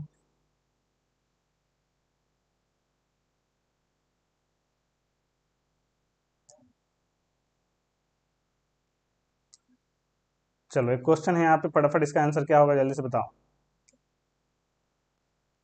कंसिडर रिवर्सिबल रिएक्शन, है ना, ऐसा दिया हुआ है और पूछा the correct expression for the equilibrium constant is, है ना, मतलब एक तरह से कंसंट्रेशन टर्म्स में दिया है, तो केसी का वैल्यू, केसी का जो वैल्यू है वो किसके कौन सा एक्सप्रेशन सही होगा, ठीक है। तो यहाँ पे ए का कोफिशिएंट 1 है, प्रोडक्ट साइड में लिखेंगे केसी लिखना है, मान लो तो प्रोडक्ट साइड में सॉलिड है, इसको तो देखना नहीं है, इस सॉलिड फॉर्म में आ गया, इसको नहीं देखना है, तो सिर्फ D2 है, तो D2 गैस है, उसका पावर क्या ले लेंगे, उसका पावर जो है कोफिशिएंट जो रहेगा वही लगा देंगे, 3 लगा देंगे। उसके बाद रिएक्टेंट में है A2 और क्या है B2 नहीं लिखना है, B2 का पावर 2 लिखना है, ठीक है, B2 का पावर 2 लिखना है ना, तो ऑप्शन क्या हो जाएगा यहाँ पे, ऑप्शन नंबर 1 इसका करेक्ट आंसर होगा। बहुत बढ़िया, चलिए बहुत बढ़िया। अच्छा कभी कभी यूनिट पूछ लेगा, है ना, तो KP लिख लो, और है ना, प्रेशर का यूनिट क्या होता है, ATM होता है, ATM टर्म्स में लिख सकते हैं, KP KC का यूनिट पूछ सकता है। मान लो यहाँ पे KP लिखना है, बताओ KP का एक्सप्रेशन क्या होगा, तो KP लिखेंगे हम लोग, क्या लिखेंगे, तो कंसंट्रेशन ऑफ HCl ऐसा लिखेंगे, सब में गैस है, फिर HF का पावर 2, फिर concentration of HCl reactant side में, फिर कंसंट्रेशन ऑफ H2O गैस, ठीक है, इस तरह लिख लिए, जितना गैस था सबको लिख दिए। ठीक है, तो एक तरह से सोचो कि ये इसका पावर 1 है, इसका पावर 2 है, सब में तो प्रेशर ही है, तो सबका प्रेशर लिख लो। तो एटीएम 1, एटीएम 1 प्लस 2 3 आ जाएगा। एटीएम एटीएम का पावर 1, एटीएम का पावर, सबका यूनिट तो एटीएम ही होगा प्रेशर में। फिर एटीएम का पावर 1, एटीएम का पावर 1। ठीक है, तो ये कट जाएगा तो 1 बच जाएगा, तो एटीएम सिर्फ बच जाएगा, है ना, 1 वाला आ जाएगा। ओके, तो इसको सिंपली हम लोग ऐसा लिख सकते हैं, जब केपी का यूनिट लिखना रहेगा तो सिंपली एटीएम का पावर डेल्टा एन जी लिखना है। ठीक है, और केसी का भी यूनिट लिखना रहेगा, केसी के कंसंट्रेशन का यूनिट लिखना रहेगा तो मोल पर लीटर का पावर डेल्टा एन जी लिखना है। ठीक है, तो ये याद रख लोगे तो उतना करने की जरूरत भी नहीं पड़ेगा, क्या है ना। डेल्टा एन जी मतलब जैसे इस रिएक्शन में देखो, इसमें देखो है ना, डेल्टा एन जी मतलब change number of moles of product. तो देखो गैस वाला देखना है, गैस का कोएफिशिएंट कितना है 1, इसका कोएफिशिएंट है 2, तो 1 प्लस 2 कितना हो गया, प्रोडक्ट साइड में 3, product number of moles of product minus number of moles of reactor. ठीक है, यही हो जाएगा डेल्टा एन जी। और रिएक्टर में देखो कितना है 1 प्लस 1 2 हो गया, तो 3 माइनस 2 कितना आ गया 1। तो सिंपली केपी का यूनिट क्या हो जाएगा, एटीएम का पावर डेल्टा एन जी मतलब 1। ठीक है, तो एटीएम आ जाएगा, फर्स्ट ऑप्शन आ जाएगा। केसी का भी पूछता है तो मोल पर लीटर का पावर 1 लिखते हैं ना। तो इस तरीके से यूनिट भी हम लोग इजिली फाइंड कर सकते हैं। ओके, चलिए अब आ जाता है relation between Kp and Kc. Kp और केसी में रिलेशन, केपी निकालने सीख गए हैं, केसी भी निकालने सीख गए हैं, तो दोनों में कुछ ना कुछ रिलेशन होना चाहिए। ठीक है, तो देखो केसी है ना, केपी लिखना रहेगा, केसी लिखना रहेगा, तो केसी क्या था, कंसंट्रेशन ऑफ, मान लो कोई रिएक्शन था N1A प्लस N2B, ये रिवर्सिबल रिएक्शन था N3C N4D। ठीक है, केसी का एक्सप्रेशन लिखना है तो यहाँ पे क्या लिखते हैं, कंसंट्रेशन ऑफ सी का power N3, concentration of D का power N4 by concentration of A का पावर N1 और बी का पावर N2। ऐसा था ना। अब केपी लिखे थे तो क्या लिखे थे, KP equal to partial pressure of C का power N3, partial pressure of D का power N4, partial pressure of A का power N1, partial pressure of B का पावर N2। अब सोचो कि यहाँ पे दोनों में रिलेशन निकालना है प्रेशर और कंसंट्रेशन में, तो बेसिकली प्रेशर तो आइडियल गैस इक्वेशन लगा के चेंज कर सकते हैं ना, पी भी इक्वल टू क्या होता है NRT। प्रेशर निकालना है तो N/V/RT, N/V मतलब मोल पर लीटर, मोल पर लीटर ही तो कंसंट्रेशन यूनिट है, एक तरह से कंसंट्रेशन बोल सकते हो, यानी प्रेशर इक्वल टू कंसंट्रेशन को स्क्वायर ब्रैकेट से दिखाते हैं कंसंट्रेशन RT, ऐसा लिख सकते हैं। यानी प्रेशर ऑफ ए लिखेंगे तो कंसंट्रेशन ऑफ ART ऐसा लिख सकते हैं क्या, बिल्कुल। कंसंट्रेशन ऑफ बी लिखना रहेगा तो कंसंट्रेशन ऑफ BRT, सी लिखना रहेगा तो कंसंट्रेशन ऑफ CRT, तो प्रेशर ऑफ डी लिखना रहेगा तो कंसंट्रेशन ऑफ DRT। ठीक है, तो इस तरीके से है ना हम लोग यहाँ पे सब्सटीट्यूट कर सकते हैं। अब यहाँ पे क्या करो, PA PB PC PD की जगह सब्सटीट्यूट कर दो, कि जो KP है, KP इक्वल टू क्या आ जाएगा देखना, TC की जगह क्या लिखेंगे, कंसंट्रेशन ऑफ CRT ऐसा लिख सकते हैं, और उसका पावर PC की जगह ये लिख दिया ना, PC की जगह ये लिख दिए, और N3 था पावर। उसी तरह PD की जगह क्या लिखेंगे, कंसंट्रेशन ऑफ DRT का पावर N4 हो गया। सिमिलरली कंसंट्रेशन ऑफ ART का पावर N1 हो गया, और कंसंट्रेशन ऑफ BRT का पावर N2 हो गया।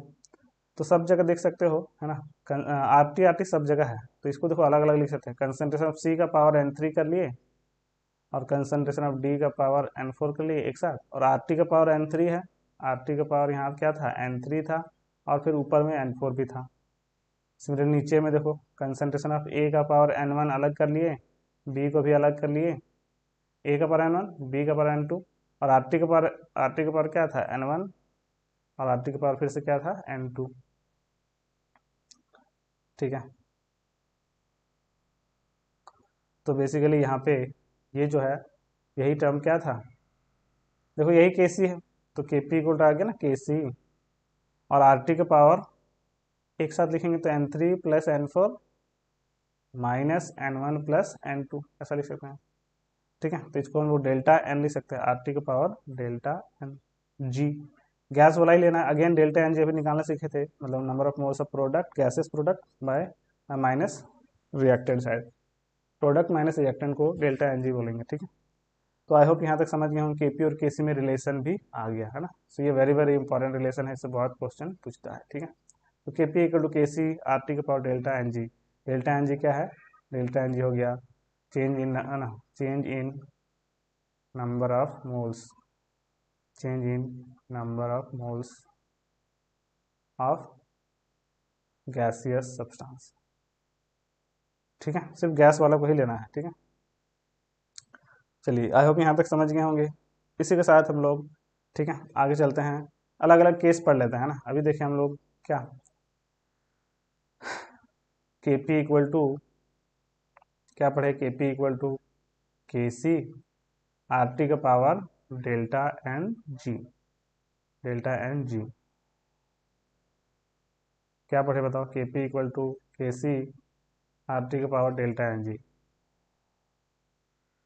ठीक है, ऐसा था। अब सोचो कि यहाँ पे अलग अलग केस क्या है, देखो अलग अलग केस है यहाँ पे कि डेल्टा एन जी पहले क्या हो जाए, जीरो हो जाए। बताओ डेल्टा एन जी जीरो हो जाएगा तो आर टी का पावर जीरो आ जाएगा, तो के पी इक्वल टू हो जाएगा के सी आर टी का पावर जीरो। किसी का पावर जीरो तो वन आता है, यानी के पी और के सी इक्वल हो जाएगा, ठीक है। याद रखना है कि के पी और के सी कब इक्वल होगा, जब डेल्टा एन जी इक्वल होगा, मतलब प्रोडक्ट साइड का मोल्स और रिएक्टेंट साइड का मोल इक्वल होना चाहिए, तभी तो चेंज क्या आएगा, जीरो आएगा, ठीक है। मान लो डेल्टा एन जी पॉजिटिव आ गया, डेल्टा एन जी पॉजिटिव आ गया मतलब के P equal to K C R T का पावर कुछ ना कुछ होगा, वन टू थ्री फोर कुछ भी आ जाएगा। तो इस केस में के पी फाइंड करने के लिए के पी ज़्यादा होगा, क्यों, के सी में आर टी से मल्टीप्लाई करेंगे तभी जो है के पी आएगा, मतलब के पी बहुत ज़्यादा होगा, के पी ज़्यादा होगा किससे, के सी से। कैसे समझ गए, के सी मान लो कुछ भी था उसमें आर टी से मल्टीप्लाई करेंगे तब के पी आएगा, तो के पी ज़्यादा हो गया ना, इसका मतलब के पी ज़्यादा है के सी से। उसी तरह डेल्टा एन जी नेगेटिव आ गया, नेगेटिव आ गया मतलब के पी के सी आर टी का पावर नेगेटिव आ गया, नेगेटिव मतलब पावर जो है नीचे चला, मतलब डिवाइड करना पड़ेगा एक तरह से, डिवाइड करना पड़ेगा, डिवाइड मतलब के सी बहुत बड़ा होगा उसमें कुछ डिवाइड करेंगे तब के पी आएगा। तो इस केस में के पी जो है छोटा हो जाएगा किससे, के सी से। तो नेगेटिव आएगा तो डायरेक्टली सोच सकते हो, पॉजिटिव आएगा मतलब ग्रेटर देन का साइन, ठीक है। Akash Kumar please take my name, इतना इतना लिखने की क्या जरूरत है भाई, ठीक है तुम्हारा नाम ले लिए। तो के पी और के सी जो है वो इस केस में जब पॉजिटिव रहेगा तो के पी ग्रेटर देन के सी होगा, और नेगेटिव होगा तो के पी लेस देन के सी होगा, ठीक है। ओके, तो आई होप यहाँ तक समझ गए होंगे के पी और के सी, है ना, में रिलेशन हम लोग पढ़ लिए। कुछ क्वेश्चंस कर लेते हैं इससे रिलेटेड।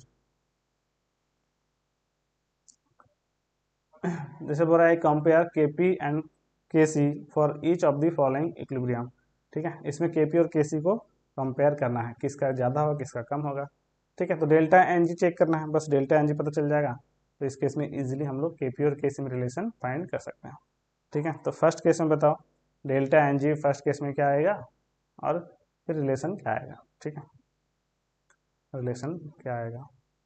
तो डेल्टा एन जी देखो, डेल्टा एन जी निकालना है तो product minus side, product side में टू मोल्स है, गैस का देखना है सिर्फ, रिएक्टेंट साइड में वन प्लस वन, ये भी टू आ गया तो जीरो आ गया, जीरो आ गया मतलब के P is equal to K C, relation पता चल गया, ठीक है।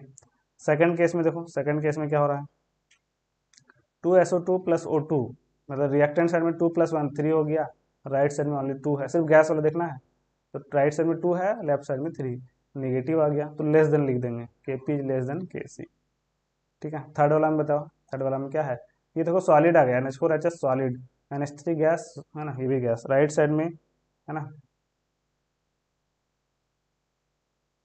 राइट साइड में क्या है, दो गैस है, ठीक है। तो वन प्लस वन कितना हो गया, two minus zero, two minus zero आ गया टू, यानी पॉजिटिव आ गया, तो के पी इज ग्रेटर देन के सी, ठीक है।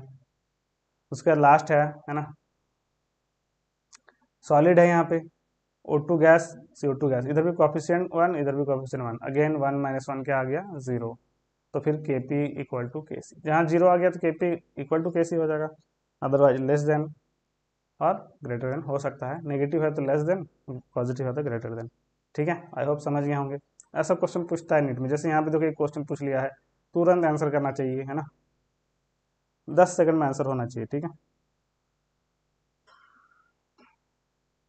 For which of the following reaction Kp is equal to Kc, किसमें Kp और Kc इक्वल है, ठीक है, सिमिलर क्वेश्चन है। बस Kp Kc इक्वल है मतलब डेल्टा एन जी का वैल्यू क्या होना चाहिए, 0 आना चाहिए। तो डेल्टा एन जी चेक कर लेंगे, ठीक है। तो यानी प्रोडक्ट साइड का मोस और रिएक्टेंट साइड मोस सेम होगा। तो देखो यहाँ 2 + 1 3, 3 - 2 1 आ गया, ये 1 आ रहा है, इसका मतलब ये तो नहीं होगा। इसमें देखो H2 गैस Cl2 गैस 1 + 1 2 और इधर भी 2, तो यही आंसर होगा, इक्वल हो गया। इसमें देखो 2 माइनस है ना, इधर 2 है इधर 1 है, 2 - 1 1 आ गया, पॉजिटिव आ गया, तो ये भी नहीं होगा। इसमें देखो 2 + 1 3, 3 - 1 सॉलिड है तो 3 ही होगा, 3 - 0, ठीक है, तो 3 रहा। तो सेकंड ऑप्शन में देख सकते हो डेल्टा एन जी क्या आ रहा है, 0 आ रहा है, बहुत बढ़िया। चलिए अब आ जाते हैं फैक्टर्स अफेक्टिंग इक्विलिब्रियम कांस्टेंट। तो जो इक्विलिब्रियम कांस्टेंट के पढ़े हैं उसको कौन कौन सा फैक्टर्स अफेक्ट करता है, ठीक है। तो पहला फैक्टर है रिएक्शन, मतलब रिएक्शन का कोफिशिएंट चेंज करेगा ना तो बहुत सारा कुछ चेंज होता है, या रिएक्शन को चेंज करेंगे तो है ना कि इक्विलिब्रियम चेंज हो जाता है। जैसे देखो if A reaction is reversed the value of equilibrium constant is reciprocated, मतलब यदि हम लोग रिएक्शन को पलट देंगे तो इक्विलिब्रियम कांस्टेंट को का वैल्यू जो है रिवर्स हो जाएगा, है ना। मतलब ऐसा समझ सकते हो एग्जांपल से, तो मान लो कोई रिएक्शन है ए से कन्वर्ट हो रहा है किसमें, प्रोडक्ट में, इधर रिएक्टेंट ए है प्रोडक्ट बी है। इस केस का इसमें इक्विलिब्रियम कांस्टेंट है सपोज के, ठीक है। रिएक्शन को पलट देंगे तो क्या आएगा, ऑब्वियसली देखो इस के लिखना रहेगा तो कंसंट्रेशन अब क्या हो जाएगा, B/A ऐसा होगा। इसको K1 मान ली सपोज, ठीक है। इसको रिवर्स कर दिए है ना, तो क्या होगा K2 मान ली इसमें, तो K2 क्या हो गया अब A/B हो जाएगा, concentration of product by reactant. तो इसको ऐसा भी लिख सकते हैं 1/B/A ऐसा लिख सकते हैं। और इसी को हम लोग K1 बोल रहे हैं ना, ये वाला क्या हो गया K1, यानी K2 क्या हो गया 1/K1 के इक्वल आ गया, ठीक है। बहुत ही सिंपल, मतलब सिंपल है कि जब हम लोग रिएक्शन को पलट देंगे, ठीक है, तो इक्विलिब्रियम कांस्टेंट के का जो वैल्यू है वो रेसिप्रोकल हो जाएगा, रेसिप्रोकल हो जाएगा, ठीक है। मान के चलो कि कोई रिएक्शन दे रखा है, मान लो एग्जाम्पल लेते हैं, है ना, कोई रिएक्शन दिया है A+B गिव्स C+D, मान लो ऐसा कोई रिएक्शन, इसमें इक्विलिब्रियम कांस्टेंट Kc को दे रखा है सपोज 50, है ना, मान लो। तो बताओ इस रिएक्शन को क्या होना चाहिए, C+D गिव्स A+B, तो बोलेगा इक्विलिब्रियम कांस्टेंट Kc डैश मान लिए क्या होगा, बताओ क्या आंसर होना चाहिए। रिएक्शन को पलट दिए तो Kc डैश का वैल्यू क्या आएगा, सिंपल है 1/50 आ जाएगा, और क्या, रेसिप्रोकल कर दो तो Kc हो जाएगा 1/50, 1/50 मतलब 0.02, ये आंसर आ जाएगा, है ना। चलिए बहुत बढ़िया।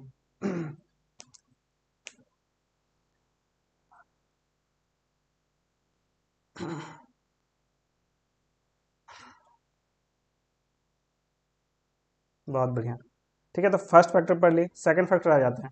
If a reaction is multiplied by a factor n, the value of equilibrium constant is raise to the power by n, ठीक है, बहुत बढ़िया बहुत बढ़िया, है ना। अब आ जाते हैं क्या कि जब हम लोग किसी रिएक्शन को n से मल्टीप्लाई करेंगे, किसी रिएक्शन को n से, अभी हम लोग क्या किए रेसिप्रोकल किए थे तो इक्विलिब्रियम कांस्टेंट रिवर्स हो गया था। यदि हम लोग n से मल्टीप्लाई करते हैं तो पूरा इक्विलिब्रियम कांस्टेंट का पावर n हो जाएगा। मतलब सोचो कि एक रिएक्शन है A+B, ठीक है, शॉर्ट में ए से ही ले लेते हैं इजी करने के लिए। मान लो ए ले लेते हैं और प्रोडक्ट ले लेते हैं, इधर ए इधर बी, ठीक है। तो बताओ इक्विलिब्रियम कांस्टेंट के क्या आता, के तो के ही रहता है, मतलब इसको लिखना चाहे तो लिख सकते हैं कंसंट्रेशन ऑफ B/A। मान लो इस रिएक्शन को n से मल्टीप्लाई कर ली है ना, तो Na गिव्स Nb, मतलब n से मल्टीप्लाई कर दी, तो इक्विलिब्रियम कांस्टेंट के क्या आ जाएगा, देखो b का पावर, इसको मान लो k डैश है ना, तो b का पावर जो कोएफिशिएंट रहता है वही लग जाता है n, और a का पावर भी क्या आ जाएगा n, यानी B/A पूरे का पावर n लिख सकते हैं, पूरे होल का पावर n, और B/A को ही तो k बोल रहे थे ना, तो k का पावर n, मतलब जो k डैश आया वो इनिशियल इक्विलिब्रियम में n से n का पावर लग गया, ठीक है। जो k डैश आया n का पावर क्या लग गया, n लग गया, k का पावर n लग गया। If reaction is multiplied by n factor n से मल्टीप्लाई करेंगे तो equilibrium constant raise to the power n, तो इक्विलिब्रियम कांस्टेंट में n से मल्टीप्लाई हो जाएगा, ठीक है। मतलब एक और एग्जांपल लिखना चाहें, जैसे मान के चलो अगेन A+B गिव्स C, है ना, और मान लो इक्विलिब्रियम कांस्टेंट यहाँ दे रखा है सपोज 10, ठीक है, बताओ यहाँ पे लिख देते हैं 2a+2b गिव्स 2c। तो बताओ इक्विलिब्रियम कांस्टेंट क्या आएगा, क्या आना चाहिए इक्विलिब्रियम कांस्टेंट वैल्यू, जल्दी बताओ।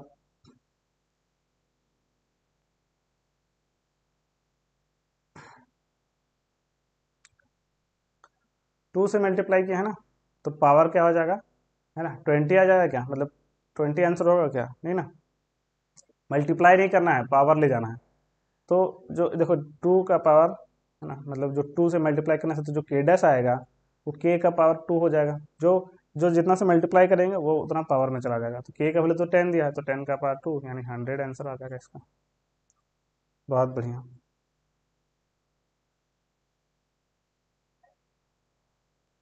ठीक है, तो ये थर्ड थर्ड फैक्टर देखो, थर्ड फैक्टर क्या है, if two reactions are added their equilibrium constants are multiplied, मतलब दो रिएक्शन को ऐड करेंगे तो इक्विलिब्रियम कांस्टेंट क्या हो जाएगा, मल्टीप्लाई हो जाएगा। फॉर एग्जांपल मान के चलो कि ए जो है कन्वर्ट हो रहा है किसमें, बी में, ठीक है, इसका इक्विलिब्रियम कांस्टेंट दे रखा है के, मान लेते हैं ये के 1, चलो, और इसको सी प्लस डी भी, सी जो है कन्वर्ट हो रहा है डी में सपोज, है ना, ठीक है, इसका इक्विलिब्रियम कांस्टेंट मान लेते हैं के 2, ठीक है। तो बता दोनों को ऐड कर देंगे, दोनों रिएक्शन क्या कर रहे हैं, ऐड कर रहे हैं, तो यहाँ पे क्या हो जाएगा A+C, और इधर आ जाएगा क्या, B+D। तो मान लेते हैं इसका इक्विलिब्रियम कांस्टेंट आ गया K, ठीक है, जो इन दोनों पे रिलेशन निकालना होगा। तो बता K का वैल्यू क्या रखेंगे, K1 निकालना रहता तो कंसंट्रेशन ऑफ B/A ऐसा लिखते हैं, K2 लिखना रहेगा तो कंसंट्रेशन ऑफ B/C। ठीक है, ये हम लोग प्रूफ कर रहे हैं, प्रूफ नहीं भी करेंगे चलेगा, ठीक है, खाली याद रखते तो रिलेशन, ठीक है। K क्या हो जाएगा, K निकालना है तो concentration of B, D bye reactant में है A और C। अब देखो इसके जगह क्या लिख सकते हैं, इसके जगह लिख सकते हैं K1, इसके जगह लिख सकते हैं K2, तो खत्म, K1 × K2, तो वही है ना, मल्टीप्लाई हो जाएगा। यदि ऐड करेंगे रिएक्शन को तो K का वैल्यू क्या हो जाएगा, मल्टीप्लाई हो जाएगा, ठीक है, K का वैल्यू क्या हो जाएगा, मल्टीप्लाई हो जाएगा। ओके, समझ गए होंगे। चलिए इस रिलेटेड क्वेश्चन कर लेते हैं फटाफट। देखो यहाँ पे एक क्वेश्चन दे रखा है, पूछ रहा है क्या, if the equilibrium constant for N2+O2 gives 2NO is K। एक रिएक्शन का इक्विलिब्रियम कांस्टेंट दे रखा है K, तो पूछ रहा है इस रिएक्शन का इक्विलिब्रियम कांस्टेंट क्या होगा। ट्राई करो सब लोग, आंसर चैट बॉक्स में बताओ कौन सा होना चाहिए, A B C D।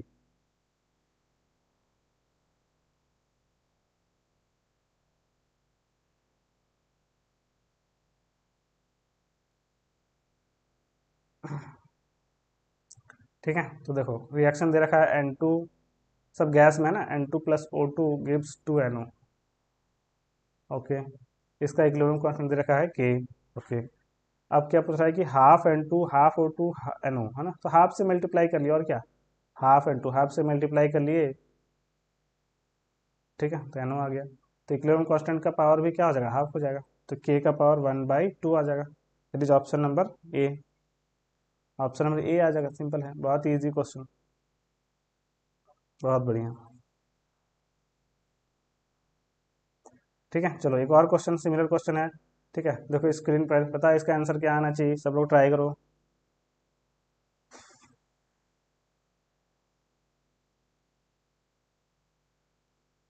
सब लोग ट्राई करेंगे एक बार।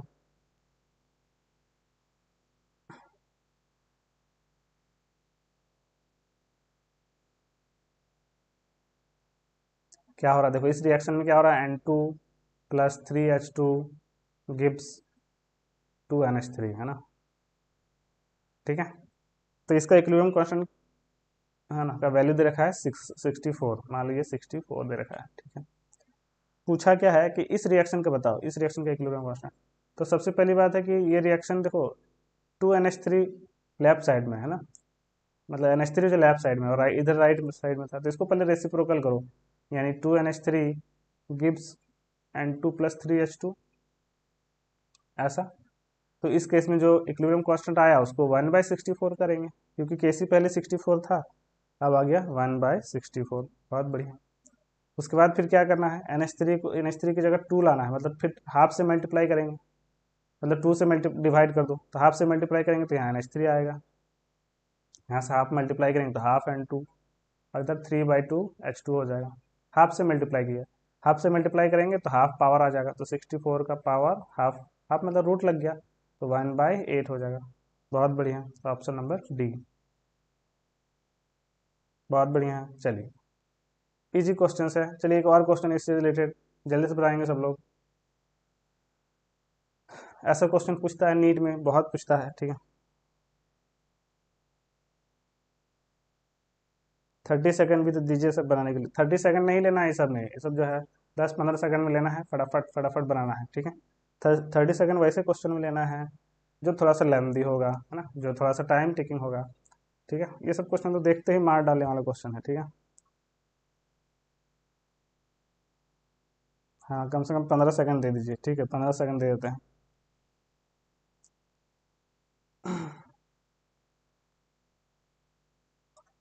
ओके सो हो गया 15 सेकंड, खत्म। तो देखो इस रिएक्शन में दे रखा है 2NH3 plus N2 gives 3H2, N2 plus O2 gives 2NO gas, है ना। ऐसा क्वेश्चन दिया हुआ है। चलो एक बार इसको टाइम दे देते हैं ना, और बताओ। 20-30 सेकंड, 1 मिनट ले लो।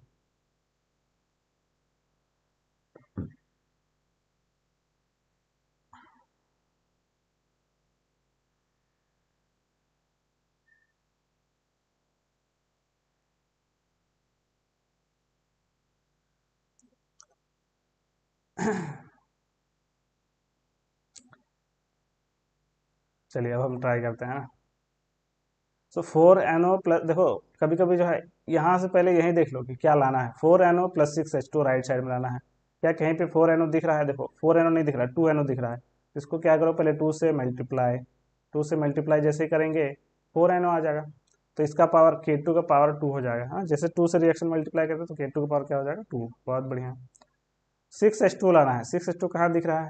2H2 दिख रहा है यहाँ पे, है ना। तो इसको अगेन 3 से मल्टीप्लाई करना पड़ेगा, है ना। 3 से मल्टीप्लाई, तो इसका पावर क्या हो जाएगा? 3। लेफ्ट साइड में 4NH3 लाना है। 4NH3 कहाँ पे होगा? 2NH3 यहाँ पे है, तो इसको भी 2 से मल्टीप्लाई करना पड़ेगा, तो इसका पावर भी क्या हो जाएगा? 2। और 5O2 लाना है। बाकी सब कैंसिल आउट हो जाएगा, अपने आप ऐड करोगे तो सब K1 K2 K3 मल्टीप्लाई होके ऐड हो जाएगा, और ये K1 का पावर 2, K2 का पावर 2 और K3 का पावर 3 आ जाएगा। फिर ऑप्शन नंबर 1 आ जाएगा। ठीक है, बहुत बढ़िया। तो ये आंसर हो जाएगा फर्स्ट वाला, है ना। मतलब इस तरह क्वेश्चन इजीली हम लोग कर सकते हैं, ठीक है। कुछ कुछ क्वेश्चंस प्रैक्टिस करना होगा, प्रैक्टिस कर लेंगे तो इजीली बन जाएगा। तो समझ गए? यस और नो? देखना क्या है, प्रोडक्ट साइड में क्या लाना है। प्रोडक्ट साइड में जितना लाना है उतना से मल्टीप्लाई कर दो रिएक्शन को, ठीक है। उसके बाद रिएक्टेंट साइड में क्या लाना है, रिएक्टेंट साइड में लाने के लिए, है ना, उसको ढूंढो रिएक्टेंट साइड में कौन सा है, ठीक है। उसके बाद मल्टीप्लाई कर दो, नहीं रहेगा तो पलटना पड़ेगा रिएक्शन को, ठीक है। ओके अब हम लोग आ जाते हैं इफेक्ट ऑफ टेम्परेचर और इक्विलिब्रियम कांस्टेंट। अभी तक हम लोग, है ना, रिएक्शन मतलब कोएफिशिएंट का, है ना, या तो रिएक्शन को पलट दे रहे थे, या मल्टीप्लाई कर दे रहे थे, या ऐड कर रहे थे। 3 फैक्टर पढ़ लिए। अब temperature on equilibrium constant, equilibrium constant पे टेम्परेचर का क्या इफेक्ट है। तो देखो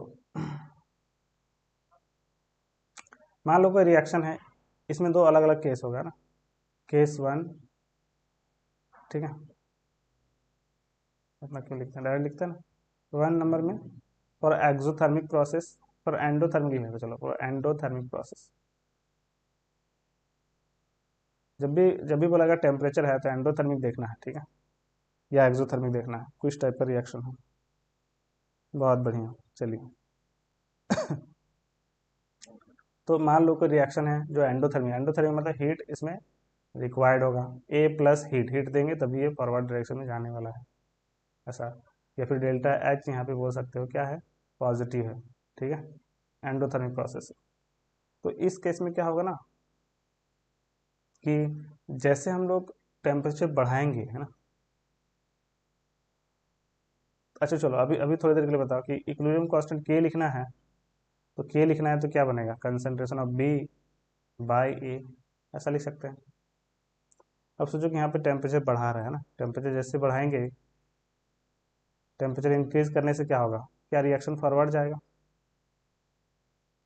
टेम्परेचर इंक्रीज करेंगे, टेम्परेचर इंक्रीज करने से क्या होगा, है ना, मतलब हीट है ना, मतलब एक तरह से दे रहा है हीट किधर लेफ्ट साइड में, हीट देने से ये रिएक्शन हो रहा है एंडोथर्मिक में, टेम्परेचर दे रहा है मतलब हीट दे रहा है, एक तरह से हीट देने से ये फॉरवर्ड डायरेक्शन में जाने लगेगा। तो बी का अमाउंट धीरे धीरे क्या हो रहा है, बढ़ रहा है, बी का अमाउंट बढ़ रहा है, ए का अमाउंट क्या हो रहा है, घट रहा है। तो बी जितना ज़्यादा बढ़ेगा के का वैल्यू बढ़ेगा, ए जितना घटेगा उतना के बढ़ेगा, क्योंकि इन्वर्सली प्रोपोर्शनल है। तो ओवरऑल बी के का वैल्यू क्या होगा, बढ़ेगा, है ना। टेम्परेचर बढ़ने से बी क्या हो रहा है, बढ़ रहा है, और ए क्या हो रहा है, घट रहा है। ये समझ गए, क्योंकि रिएक्शन फॉरवर्ड जा रहा है, क्योंकि हीट चाहिए, हीट देंगे तभी फॉरवर्ड जाएगा। तो बी बढ़ रहा है तो के बढ़ेगा, ए घट रहा है तो भी के बढ़ेगा। तो फाइनली हम लोग क्या बोलेंगे, के बढ़ेगा, के बढ़ेगा, यानी है ना। फाइनली हम लोग टेम्परेचर इंक्रीज होगा तो इक्विलिब्रियम कांस्टेंट के क्या होगा, इंक्रीज होगा। ठीक है, कब, एंडोथर्मिक प्रोसेस में। ठीक है, मतलब के टेम्परेचर पर डिपेंड करता है, लेकिन लेकिन कौन सा प्रोसेस उस पर भी डिपेंड करता है, एंडोथर्मिक है या एक्सोथर्मिक है। यदि एक्सोथर्मिक होता है यहीं पे, ठीक है, फॉर एक्सोथर्मिक क्या हो जाता है बताओ, फॉर एक्सोथर्मिक, एक्सोथर्मिक में क्या होगा, हीट जो है राइट साइड में होगा, यानी डेल्टा एच नेगेटिव होगा इस केस में। तो जब टेम्परेचर बढ़ाएंगे, सपोज टेम्परेचर बढ़ाएंगे तो क्या होगा बताओ, टेम्परेचर बढ़ाएंगे तो मतलब इधर हीट बढ़ेगा, मतलब एक तरह से बैकवर्ड से हम लोग उसको ला रहे हैं। हीट बढ़ेगा मतलब बी साइड का हीट बढ़ेगा, तो ये बैकवर्ड आने लगेगा, बैकवर्ड आने लगेगा।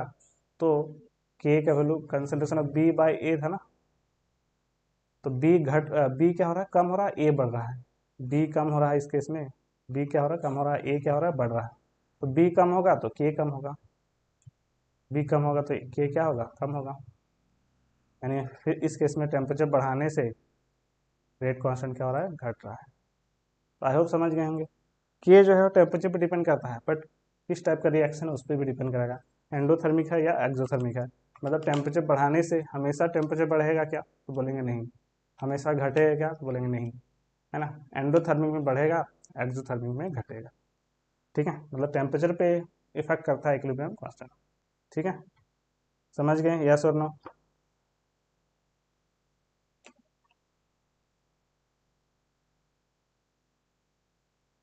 चलिए बहुत बढ़िया। Factors not affecting equilibrium constant, मतलब अब जो इक्विलिब्रियम कांस्टेंट अभी तो क्या क्या फैक्टर्स डिपेंड कर रहा था वो हम लोग देख लिए। ठीक है, अब हम लोग देख रहे हैं कि कौन कौन सा फैक्टर्स इक्विलिब्रियम कांस्टेंट को इफेक्ट नहीं करता है। ठीक है, तो देखो इक्विलिब्रियम कांस्टेंट क्या था, इक्विलिब्रियम कांस्टेंट क्या था, एक तो सोच सकते हो कि इक्विलिब्रियम कांस्टेंट मतलब, जो फिर से वाटर वाला ले लो कि इक्विलिब्रियम कांस्टेंट मतलब क्या, जो वाटर इधर फिलअप था इधर नहीं था। एक समय ऐसा आया कि इक्विलिब्रियम पहुंच गया तो कंसंट्रेशन क्या हो गया था, कांस्टेंट हो गया था। मतलब इस तरह सोचो कि अमाउंट ऑफ रिएक्टेंट और अमाउंट ऑफ प्रोडक्ट क्या हो गया, कांस्टेंट हो गया था। तो इस केस में हम लोग product by reactant concentration product by reactant लिखेंगे, तो वो भी क्या हो गया, एक तरह से कांस्टेंट हो गया। अब बताओ, कंसंट्रेशन चेंज नहीं हो रहा, पानी का अमाउंट चेंज नहीं हो रहा है, पानी का अमाउंट तो चेंज नहीं हो रहा है, 10 घंटे तक छोड़ दो तो कोई फर्क नहीं पड़ेगा, अमाउंट तो उतना ही रहेगा, इसलिए है ना कांस्टेंट होता है। लेकिन टेम्परेचर देंगे, है ना, टेम्परेचर देने से क्या है कि फॉरवर्ड जाने लगेगा, बैकवर्ड जाने लगेगा, तो अमाउंट चेंज होने लगेगा। तो उस केस में ये क्या होगा, ठीक है, टेम्परेचर देंगे, प्रेशर देंगे तो चेंज हो सकता है। लेकिन यहाँ पे ध्यान रखना है, यहाँ पे क्या क्या फैक्टर्स है जिस पे डिपेंड नहीं करेगा। ठीक है, रिएक्शंस में है ना, इक्विलिब्रियम कांस्टेंट का जो रिएक्शन है उस पर देखना। तो concentration of reactants and product, अब कंसंट्रेशन पे डिपेंड नहीं करेगा क्योंकि ये वैल्यू जो है कांस्टेंट है। ठीक है, कंसंट्रेशन बढ़ा भी देते हैं, मान लो वाटर ज़्यादा डाल देंगे, ठीक है, इधर वाटर ज़्यादा डाल देंगे तो फिर से इक्विलिब्रियम स्टेब्लिश होगा, मतलब फिर से पानी उधर जाएगा, फिर एक समय ऐसा आएगा कि फिर से इक्विलिब्रियम आ जाए, इक्विलिब्रियम आएगा तब भी रेशियो उतना ही रहेगा, मतलब प्रोडक्ट बाय रिएक्टेंट का जो रेशियो है वो हमेशा कांस्टेंट होगा, ये हमेशा क्या होगा, कांस्टेंट होगा। मतलब रिएक्टेंट और प्रोडक्ट कंसंट्रेशन बढ़ा भी दे घटा भी दे, ठीक है, तो के में कुछ चेंज नहीं होने वाला, क्योंकि के जो है फिर से इस तरीके से रीअरेंज करेगा कि रेशियो फिर से क्या आने वाला है, कांस्टेंट आने वाला है। ठीक है, इक्विलिब्रियम आते आते इक्विलिब्रियम आएगा, मतलब जो भी पानी डाले हम लोग फिर से वो आगे चला जाएगा, तो वो कम हो गया, प्रोडक्ट बढ़ गया, तो आगे रेशियो क्या हो जाएगा, कांस्टेंट हो जाएगा। ठीक है, तो प्रेशर पे भी चेंज नहीं करता, याद रखना ये सब पे डिपेंड नहीं करता है ना, not not affect, very very important पूछता है बहुत बार। ठीक है, तो इसे याद कर लेंगे, कंसंट्रेशन पे डिपेंड नहीं करता है, प्रेशर पे नहीं करता है, वॉल्यूम पे नहीं करता है, प्रेजेंस ऑफ कैटलिस्ट पे नहीं करता है and presence of inert gas पे भी नहीं, मतलब कैटलिस्ट पे भी डिपेंड नहीं करेगा। कैटलिस्ट का काम क्या है कि रेट स्पीड को बढ़ा देना, स्पीड बढ़ा देना। मतलब सोचो कि कैटलिस्ट होने से क्या होगा सर, कैटलिस्ट तो स्पीड बढ़ाता है तो के ज़्यादा होना चाहिए, के ज़्यादा नहीं होता है, रिएक्शन का स्पीड जो है जल्दी, मतलब सोचो कि थोड़ा सा फील करा देते इसको, है ना। आ जाओ।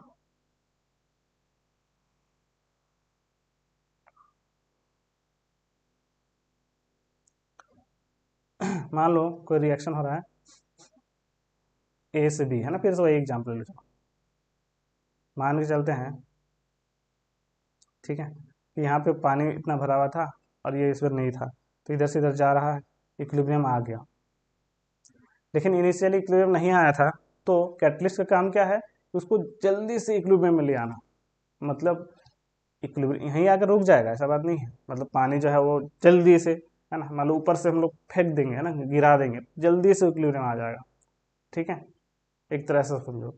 लेकिन इक्विलिब्रियम आके तो फिर रुक जाना है, तो के का वैल्यू तो अभी चेंज नहीं होने वाला है, के का वैल्यू तो कंसंट्रेशन उतना ही है, प्रोडक्ट बाय रिएक्टेंट, है ना। यानी कैटलिस्ट का काम क्या है कि स्पीड बढ़ा देना है। मतलब कोई रिएक्शन ए से बी हो रहा है, ए से बी हो रहा है, तो ए से ए मान लो 10 था इनिशियली, ये 0 था, ठीक है, धीरे धीरे धीरे धीरे ए घट रहा होगा, बी बढ़ रहा होगा, ए जो है घट रहा होगा, एक्स घट गया, बी बढ़ रहा है, ठीक है।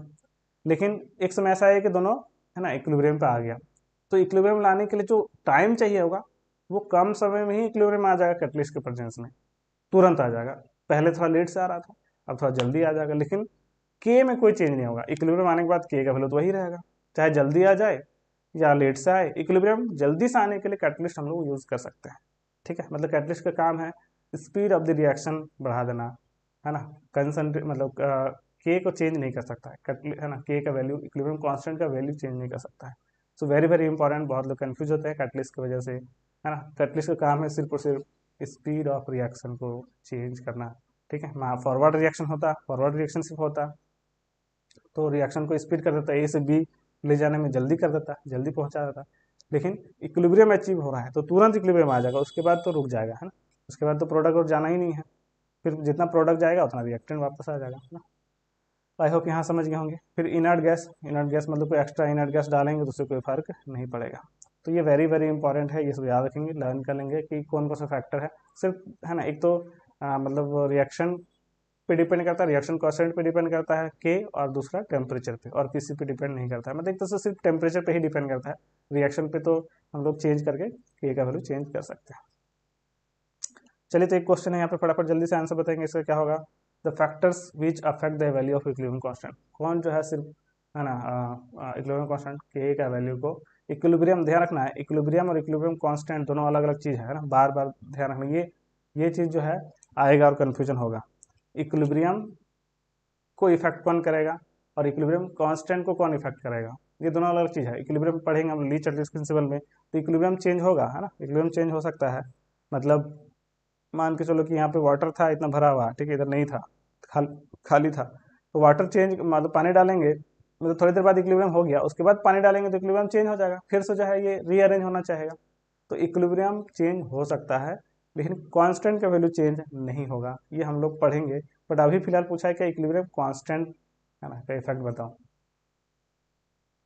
तो सिर्फ और सिर्फ यहाँ पे क्या लेंगे, है ना, कंसंट्रेशन पे नहीं, एडिशन ऑफ कैटलिस्ट पे नहीं, ऑल ऑफ दिस भी नहीं, क्या होगा इसका आंसर, फर्स्ट ऑप्शन होगा टेम्परेचर, ठीक है, बहुत बढ़िया। चलिए, एक और क्वेश्चन यहाँ पे दिख रहा है, देखो यहाँ पे एक अच्छा क्वेश्चन है, in a closed system at equilibrium, ठीक है, if the partial pressure of CO2 is doubled then the partial pressure of NH3 will become. तो इस टाइप से क्वेश्चन दिया हुआ है, पार्शियल प्रेशर ऑफ CO2 को डबल कर देंगे तो, है ना, NH3 का पार्शियल प्रेशर क्या होगा, इस टाइप से।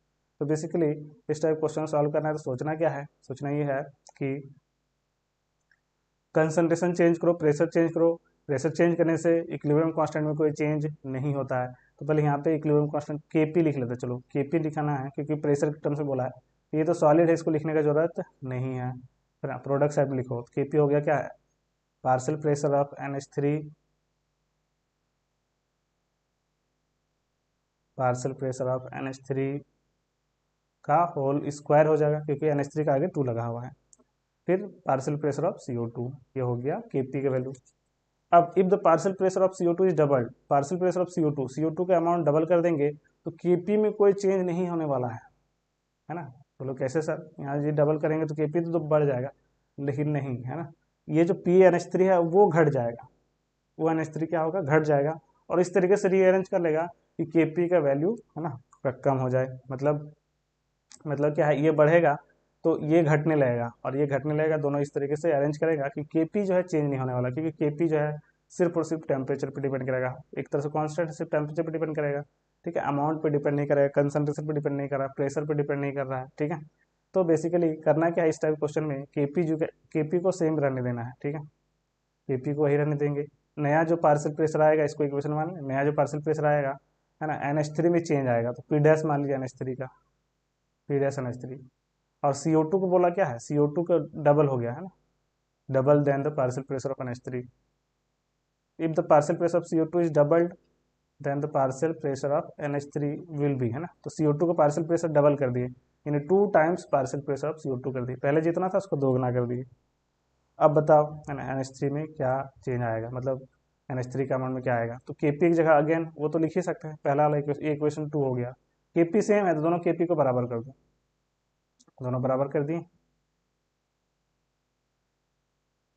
और इधर हो गया P डैश NH3 का होल स्क्वायर और 2 टाइम्स PCO2, ठीक है। तो यहाँ से देखो क्या कट जाएगा, PCO2 से PCO2 कट गया, ठीक है, तो आ गया, ये निकालना रहेगा, P डैश निकालना है तो 2 जाके उधर डिवाइड हो जाएगा, तो पार्शियल प्रेशर ऑफ NH3 निकालना है, ठीक है, तो स्क्वायर इक्वल टू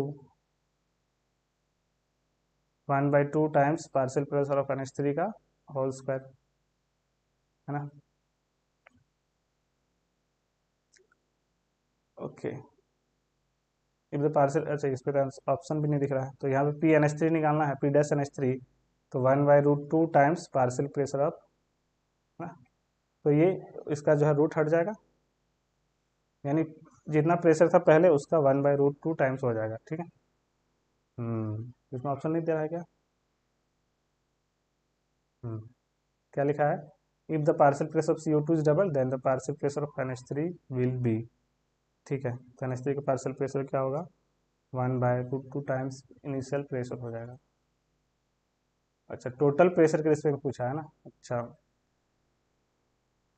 तो ये पार्शियल प्रेशर आ गया किसका, NH3 का आ गया, है ना, किसके रिस्पेक्ट में, टोटल प्रेशर नहीं दिया है यहाँ पे सिर्फ NH3 दिया हुआ, तो इसके रिस्पेक्ट में ये हम लोग का आ गया, बताओ टोटल प्रेशर फाइंड करे, है ना,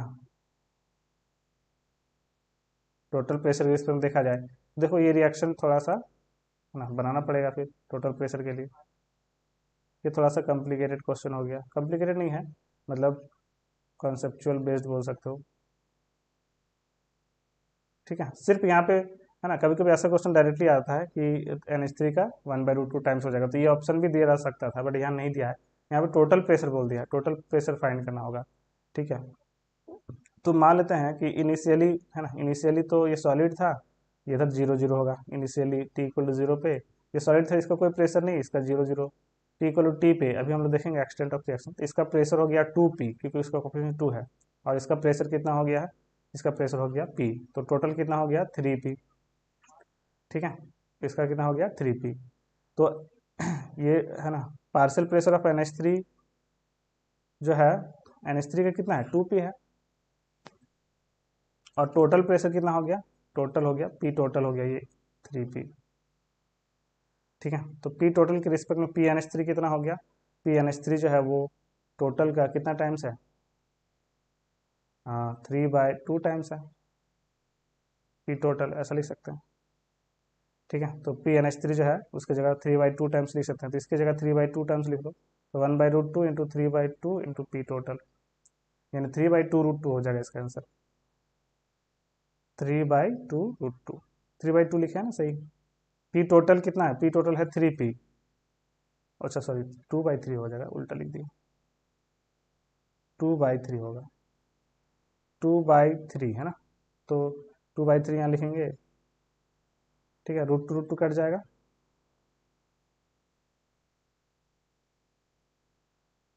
√2 कट जाएगा यहाँ पे, तो √2/, एक सेकेंड रुको। हाँ, तो पी टोटल हम लोग पास 3p है, बट NH3 का कंसंट्रेशन दे रखा है 2p, है ना, 2p है। तो 2p के रिस्पेक्ट में, ये 2p था ना, ये 2p है, तो 2p की जगह क्या लिखेंगे, 2p की जगह लिखना चाहें तो लिख सकते हैं, तो सोचो ना, ये हो गया √1/√2, ये तो हो गया 2p, है ना, और उसको 2 से मल्टीप्लाई डिवाइड कर लिए, बट हमको चाहिए टोटल के रिस्पेक्ट में, है ना, तो 3p चाहिए होगा, तो 3p/3 कर लो, ठीक है, 3p/3, तो 3p को p टोटल बोलेंगे, तो 2 कट गया, 1/3√2 इंटू पी टोटल, ऐसा हो जाएगा। तो ऑप्शन नंबर आ जाएगा सेकंड वाला आ जाएगा। थोड़ा सा कॉम्प्लिकेटेड था क्योंकि यहाँ पे टोटल प्रेशर के रिस्पेक्ट में देखना है, ठीक है। तो फिर से देखो, एक बार समझाते फिर से, ठीक है। 3p टोटल प्रेशर हो गया, है ना, 3p टोटल प्रेशर है, बट हमको चाहिए 3p के रिस्पेक्ट में ना, तो 3p मतलब 3 से मल्टीप्लाई डिवाइड कर लिए, 3p/3, 3p/3, और NH3 का तो 2p है, NH3 कितना है, 2p है, तो NH3 की जगह 2p लिख दिए, ठीक है, और हमको 3p चाहिए तो 3 से मल्टीप्लाई डिवाइड कर लिए, तो 3p को p टोटल लिख दिए, तो 1/3√2 p टोटल बच जाएगा, है ना। ऑप्शन 2 आएगा, ऑप्शन 3 नहीं आएगा, ऑप्शन 2 आएगा, ठीक है, वो चेक करो अच्छे से, क्योंकि हमको PNH3 की जगह 2p लिख दो, PNH3 की जगह 2p लिख दो, और हमको चाहिए 3p के रिस्पेक्ट में, तो 3p को p टोटल मान लेंगे, है ना। चाहे तो एक बार फिर से हम बताते हैं ना, चलो यहाँ बताते आ जाओ, फिर से लिख देते हैं ना। इधर वाला kp तो जी था, kp इक्वल टू PNH3 का होल स्क्वायर और PCO2, ऐसा था। चलो यहाँ पे हम लोग फिर से लिख देते हैं, बता पी टोटल कितना है, पी टोटल हम लोग के पास है 3p, ठीक है, और NH3 का प्रेशर कितना है, NH3 का प्रेशर है 2p, है ना।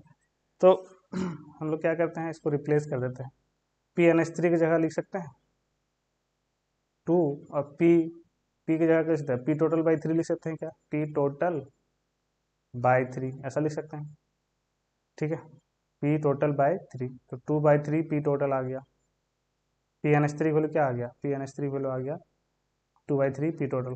अब ठीक, तो PNH3 का कब ये लिख दो, तो P-NH3 निकालना है, P-NH3 हो जाएगा 1/√2 times PNH3, that is 2/3 p total, तो √2 कट जाएगा, तो √2, अरे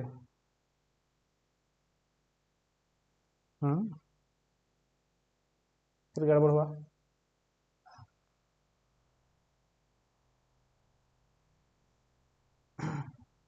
अच्छा √2/3 आ रहा है, ठीक है, तो √2/3 p टोटल आ रहा है, हाँ ठीक है, ऑप्शन नंबर 3 होना चाहिए था, सही है, सही है,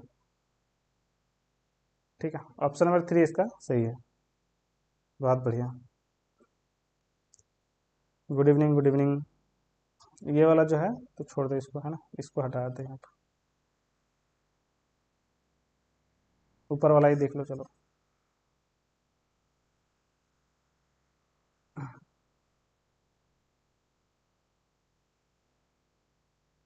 चलो ओके, तो अब आ गया डिग्री ऑफ डिसोसिएशन, है ना, डिग्री ऑफ डिसोसिएशन, ठीक है, मतलब कितना जो है डिसोसिएट हो रहा है कंपाउंड्स, है ना, वो हम लोग पढ़ना है। तो देखो, डिग्री ऑफ डिसोसिएशन का मतलब क्या समझना है, कि कितना परसेंट डिसोसिएट हो गया, रिएक्टेंट जो है वो प्रोडक्ट में कन्वर्ट हो गया, है ना। मान के चलो फिर से वही, है ना? मान लो इनिशियली 10 लीटर था, थोड़ी देर के लिए एग्जाम्पल ले रहे हैं, ये वाटर उधर चला गया, और फाइनली, ठीक है, इधर बच गया, इधर बच गया क्या, 4 लीटर बच गया, ठीक है, 6 लीटर कम हो गया, ठीक है, 4 लीटर बच गया, ठीक है, कितना लीटर, है ना, कितना लीटर प्रोडक्ट में चला गया, तो 6 लीटर, ठीक है। तो बेसिकली, है ना, डिग्री ऑफ डिस्टिंक्शन अल्फा से दिखाते हैं, और ये होता है क्या है, मोल्स रिएक्टेड, कितना रिएक्टेड, या it is the fraction of moles reacted, है ना, इट इज द डेफिनेशन लिखना चाहिए, it is the fraction of moles, it is the fraction of moles या रिएक्टेंट रिएक्टेड, मोल्स की जगह कुछ भी हो सकता है, प्रेशर भी हो सकता है। फ्रैक्शन ऑफ रिएक्टेंट रिएक्टेड, कितना रिएक्टेंट रिएक्ट हो गया, या डिसोसिएटेड भी बोल सकते हो, ठीक है, उसको बोलेंगे हम लोग डिग्री ऑफ डिसोसिएशन। मतलब सोचो कि कितना परसेंट वो प्रोडक्ट में कन्वर्ट हो गया, वही कहलाएगा डिग्री ऑफ डिसोसिएशन।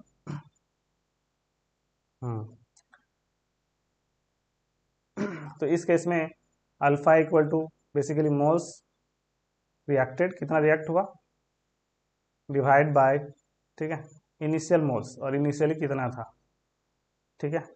मोल्स की जगह कंसंट्रेशन भी लिख सकते हैं, है ना, क्योंकि मोल बाय वॉल्यूम, है ना, वॉल्यूम दोनों में तो सेम ही आएगा, वॉल्यूम से डिवाइड करेंगे दोनों को तभी तो कंसंट्रेशन आएगा, दोनों में सेम आएगा, इसलिए डायरेक्ट मोल्स भी लिख सकते हो, ठीक है। यानी सपोज इनिशियली कंसंट्रेशन, मान लो कोई रिएक्शन है, ऐसा सोचो कि मान लो ए कोई रिएक्शन है, वो कन्वर्ट हो रहा है बी में, ध्यान सुनना, ठीक है। इनिशियली टी इक्वल टू 0 पे इसका कंसंट्रेशन है सपोज सी या ए, कुछ भी ले लेते हैं, चलो ए ही लेके चलते हैं, ए ले लेते हैं। इनिशियली इसका कंसंट्रेशन है ए, या मोल से ए, प्रोडक्ट में 0 होगा क्योंकि प्रोडक्ट अभी बनना स्टार्ट नहीं हुआ, इनिशियली मतलब जस्ट रिएक्टेंट है, प्रोडक्ट है ही नहीं, ठीक है। कुछ देर बाद T equal to T equilibrium पे इसका घटेगा ए माइनस एक्स, और बी का बढ़ेगा, जितना घटेगा एक्स का उतना बी का बढ़ेगा। कॉफिशिएंट भी देखना होगा, यहाँ पे कॉफिशिएंट 1 है तो अभी टेंशन नहीं लेना है, जितना घटा, जैसे देखो यहाँ 10 लीटर था, 10 लीटर में 6 लीटर घट गया तो 6 लीटर बन गया उधर, ठीक है। तो ए माइनस एक्स घटा तो एक्स बना, ठीक है, ओके। अब पूछेंगे कि बताओ कि इसका अल्फा कितना आया, तो अल्फा मतलब मोल्स रिएक्टेड, कितना मोल रिएक्ट कर गया, तो बोलेंगे एक्स मोल रिएक्ट कर गया, और इनिशियल मोल कितना था, इनिशियली ए था, ठीक है। तो अल्फा इक्वल आ गया एक्स बाई ए, ठीक है। परसेंटेज अल्फा निकालना रहेगा तो एक्स बाई ए इंटू 100 कर देंगे, परसेंट निकालना, डिग्री डिसोसिएशन का परसेंट निकालना है तो 100 से मल्टीप्लाई कर लेंगे। ये वैल्यू हमेशा, अल्फा की वैल्यू हमेशा 1 से क्या आएगा, कम आएगा, और ये है ना,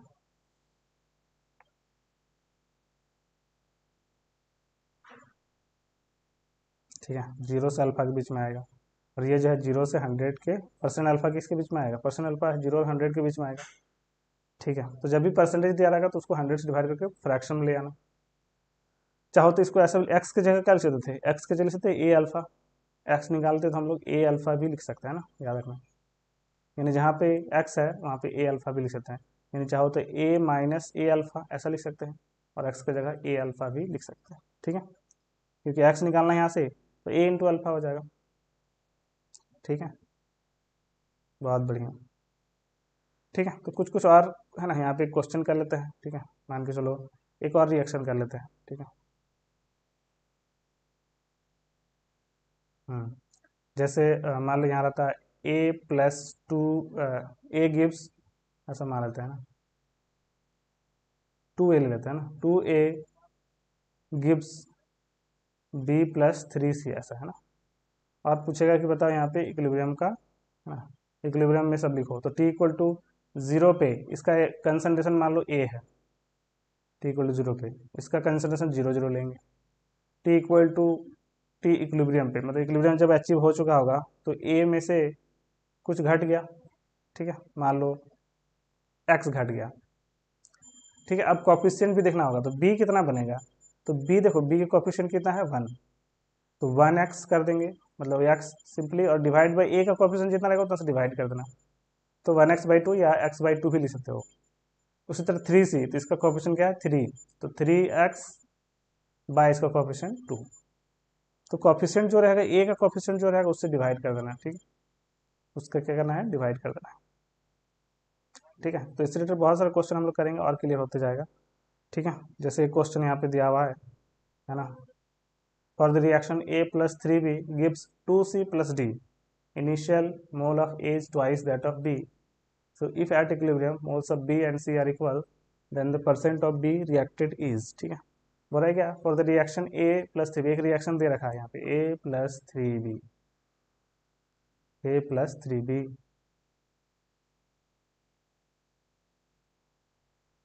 gives 2c plus d, ऐसा दिया हुआ है, ठीक है। तो पूछा क्या है कि initial mole of A is twice that of B, तो एग्जाम है ना, यहाँ पे हम लोग अपने से एज्यूम कर सकते हैं बी के दोगुना है ए का, मान लो बी का मोल 1 था, है ना, ऐसा हम लोग कर सकते हैं इजीली बनाने के लिए। तो ए का मोल कितना हो जाएगा, ए का मोल हो जाएगा 2, twice initially T equal to 0 पे, टी इक्वल टू 0 पे ऐसा था। प्रोडक्ट साइड तब 0 0 रहा होगा, ठीक है। टी इक्विलिब्रियम पे, है ना, इक्विलिब्रियम पे क्या होगा, कुछ घटेगा, ठीक है। If at equilibrium moles of B and C are equal, तो देखो इसका जो है मान लो एक्स घटा, ध्यान रखना इसका 3b है तो इसका 3x घटेगा, जो कोफिशिएंट रहेगा उतना से मल्टीप्लाई करना है। ए का कोफिशिएंट 1 था तो 1 से डिवाइड करेंगे, कोई फर्क नहीं पड़ेगा। तो मान लो ए का x घटा तो बी का 3x घटेगा, और सी का क्या बनेगा, 2x बनेगा, और डी का क्या बनेगा, x बनेगा, ठीक है। यहाँ तक समझ गए होंगे। क्वेश्चन पूरा है, moles of B and C are equal, है ना, इक्विलिब्रियम पे बी और सी का मोल्स क्या इक्वल है, तो बी और सी का इक्वल है। तो अकॉर्डिंग टू क्वेश्चन, है ना, 1 minus 3x equal to 2x at equilibrium, तो 1 इक्वल टू आ गया 3x, उधर चला गया तो 5x बन जाएगा, तो x इक्वल टू आ गया 1/5, ठीक है। तो पूछा क्या है, then the percent of B reacted, B कितना रिएक्ट कर गया, तो बी देखो 3x रिएक्ट कर गया, तो x आ गया इतना, तो 3x कितना हो गया, 1/5 इंटू 3 यानी 3/5, परसेंट निकालो, तो 3/5 इंटू 100 कर लेंगे तो 60% आ जाएगा, ठीक है। ये 20 टाइम्स में गया तो 60% आ गया, तो ऑप्शन नंबर 4 हो जाएगा, ठीक है। तो इस तरह क्वेश्चन भी हम लोग नेक्स्ट क्लास और अच्छे से करेंगे, ठीक है। सो आज के लिए इतना ही रखते हैं, चलिए फॉर द डे, फिर हम लोग नेक्स्ट क्लास इसी को आगे कंटिन्यू करेंगे, फिर ली चैटलिस्ट प्रिंसिपल आगे पढ़ेंगे, ठीक है। ओके, सो चलिए फॉर द डे।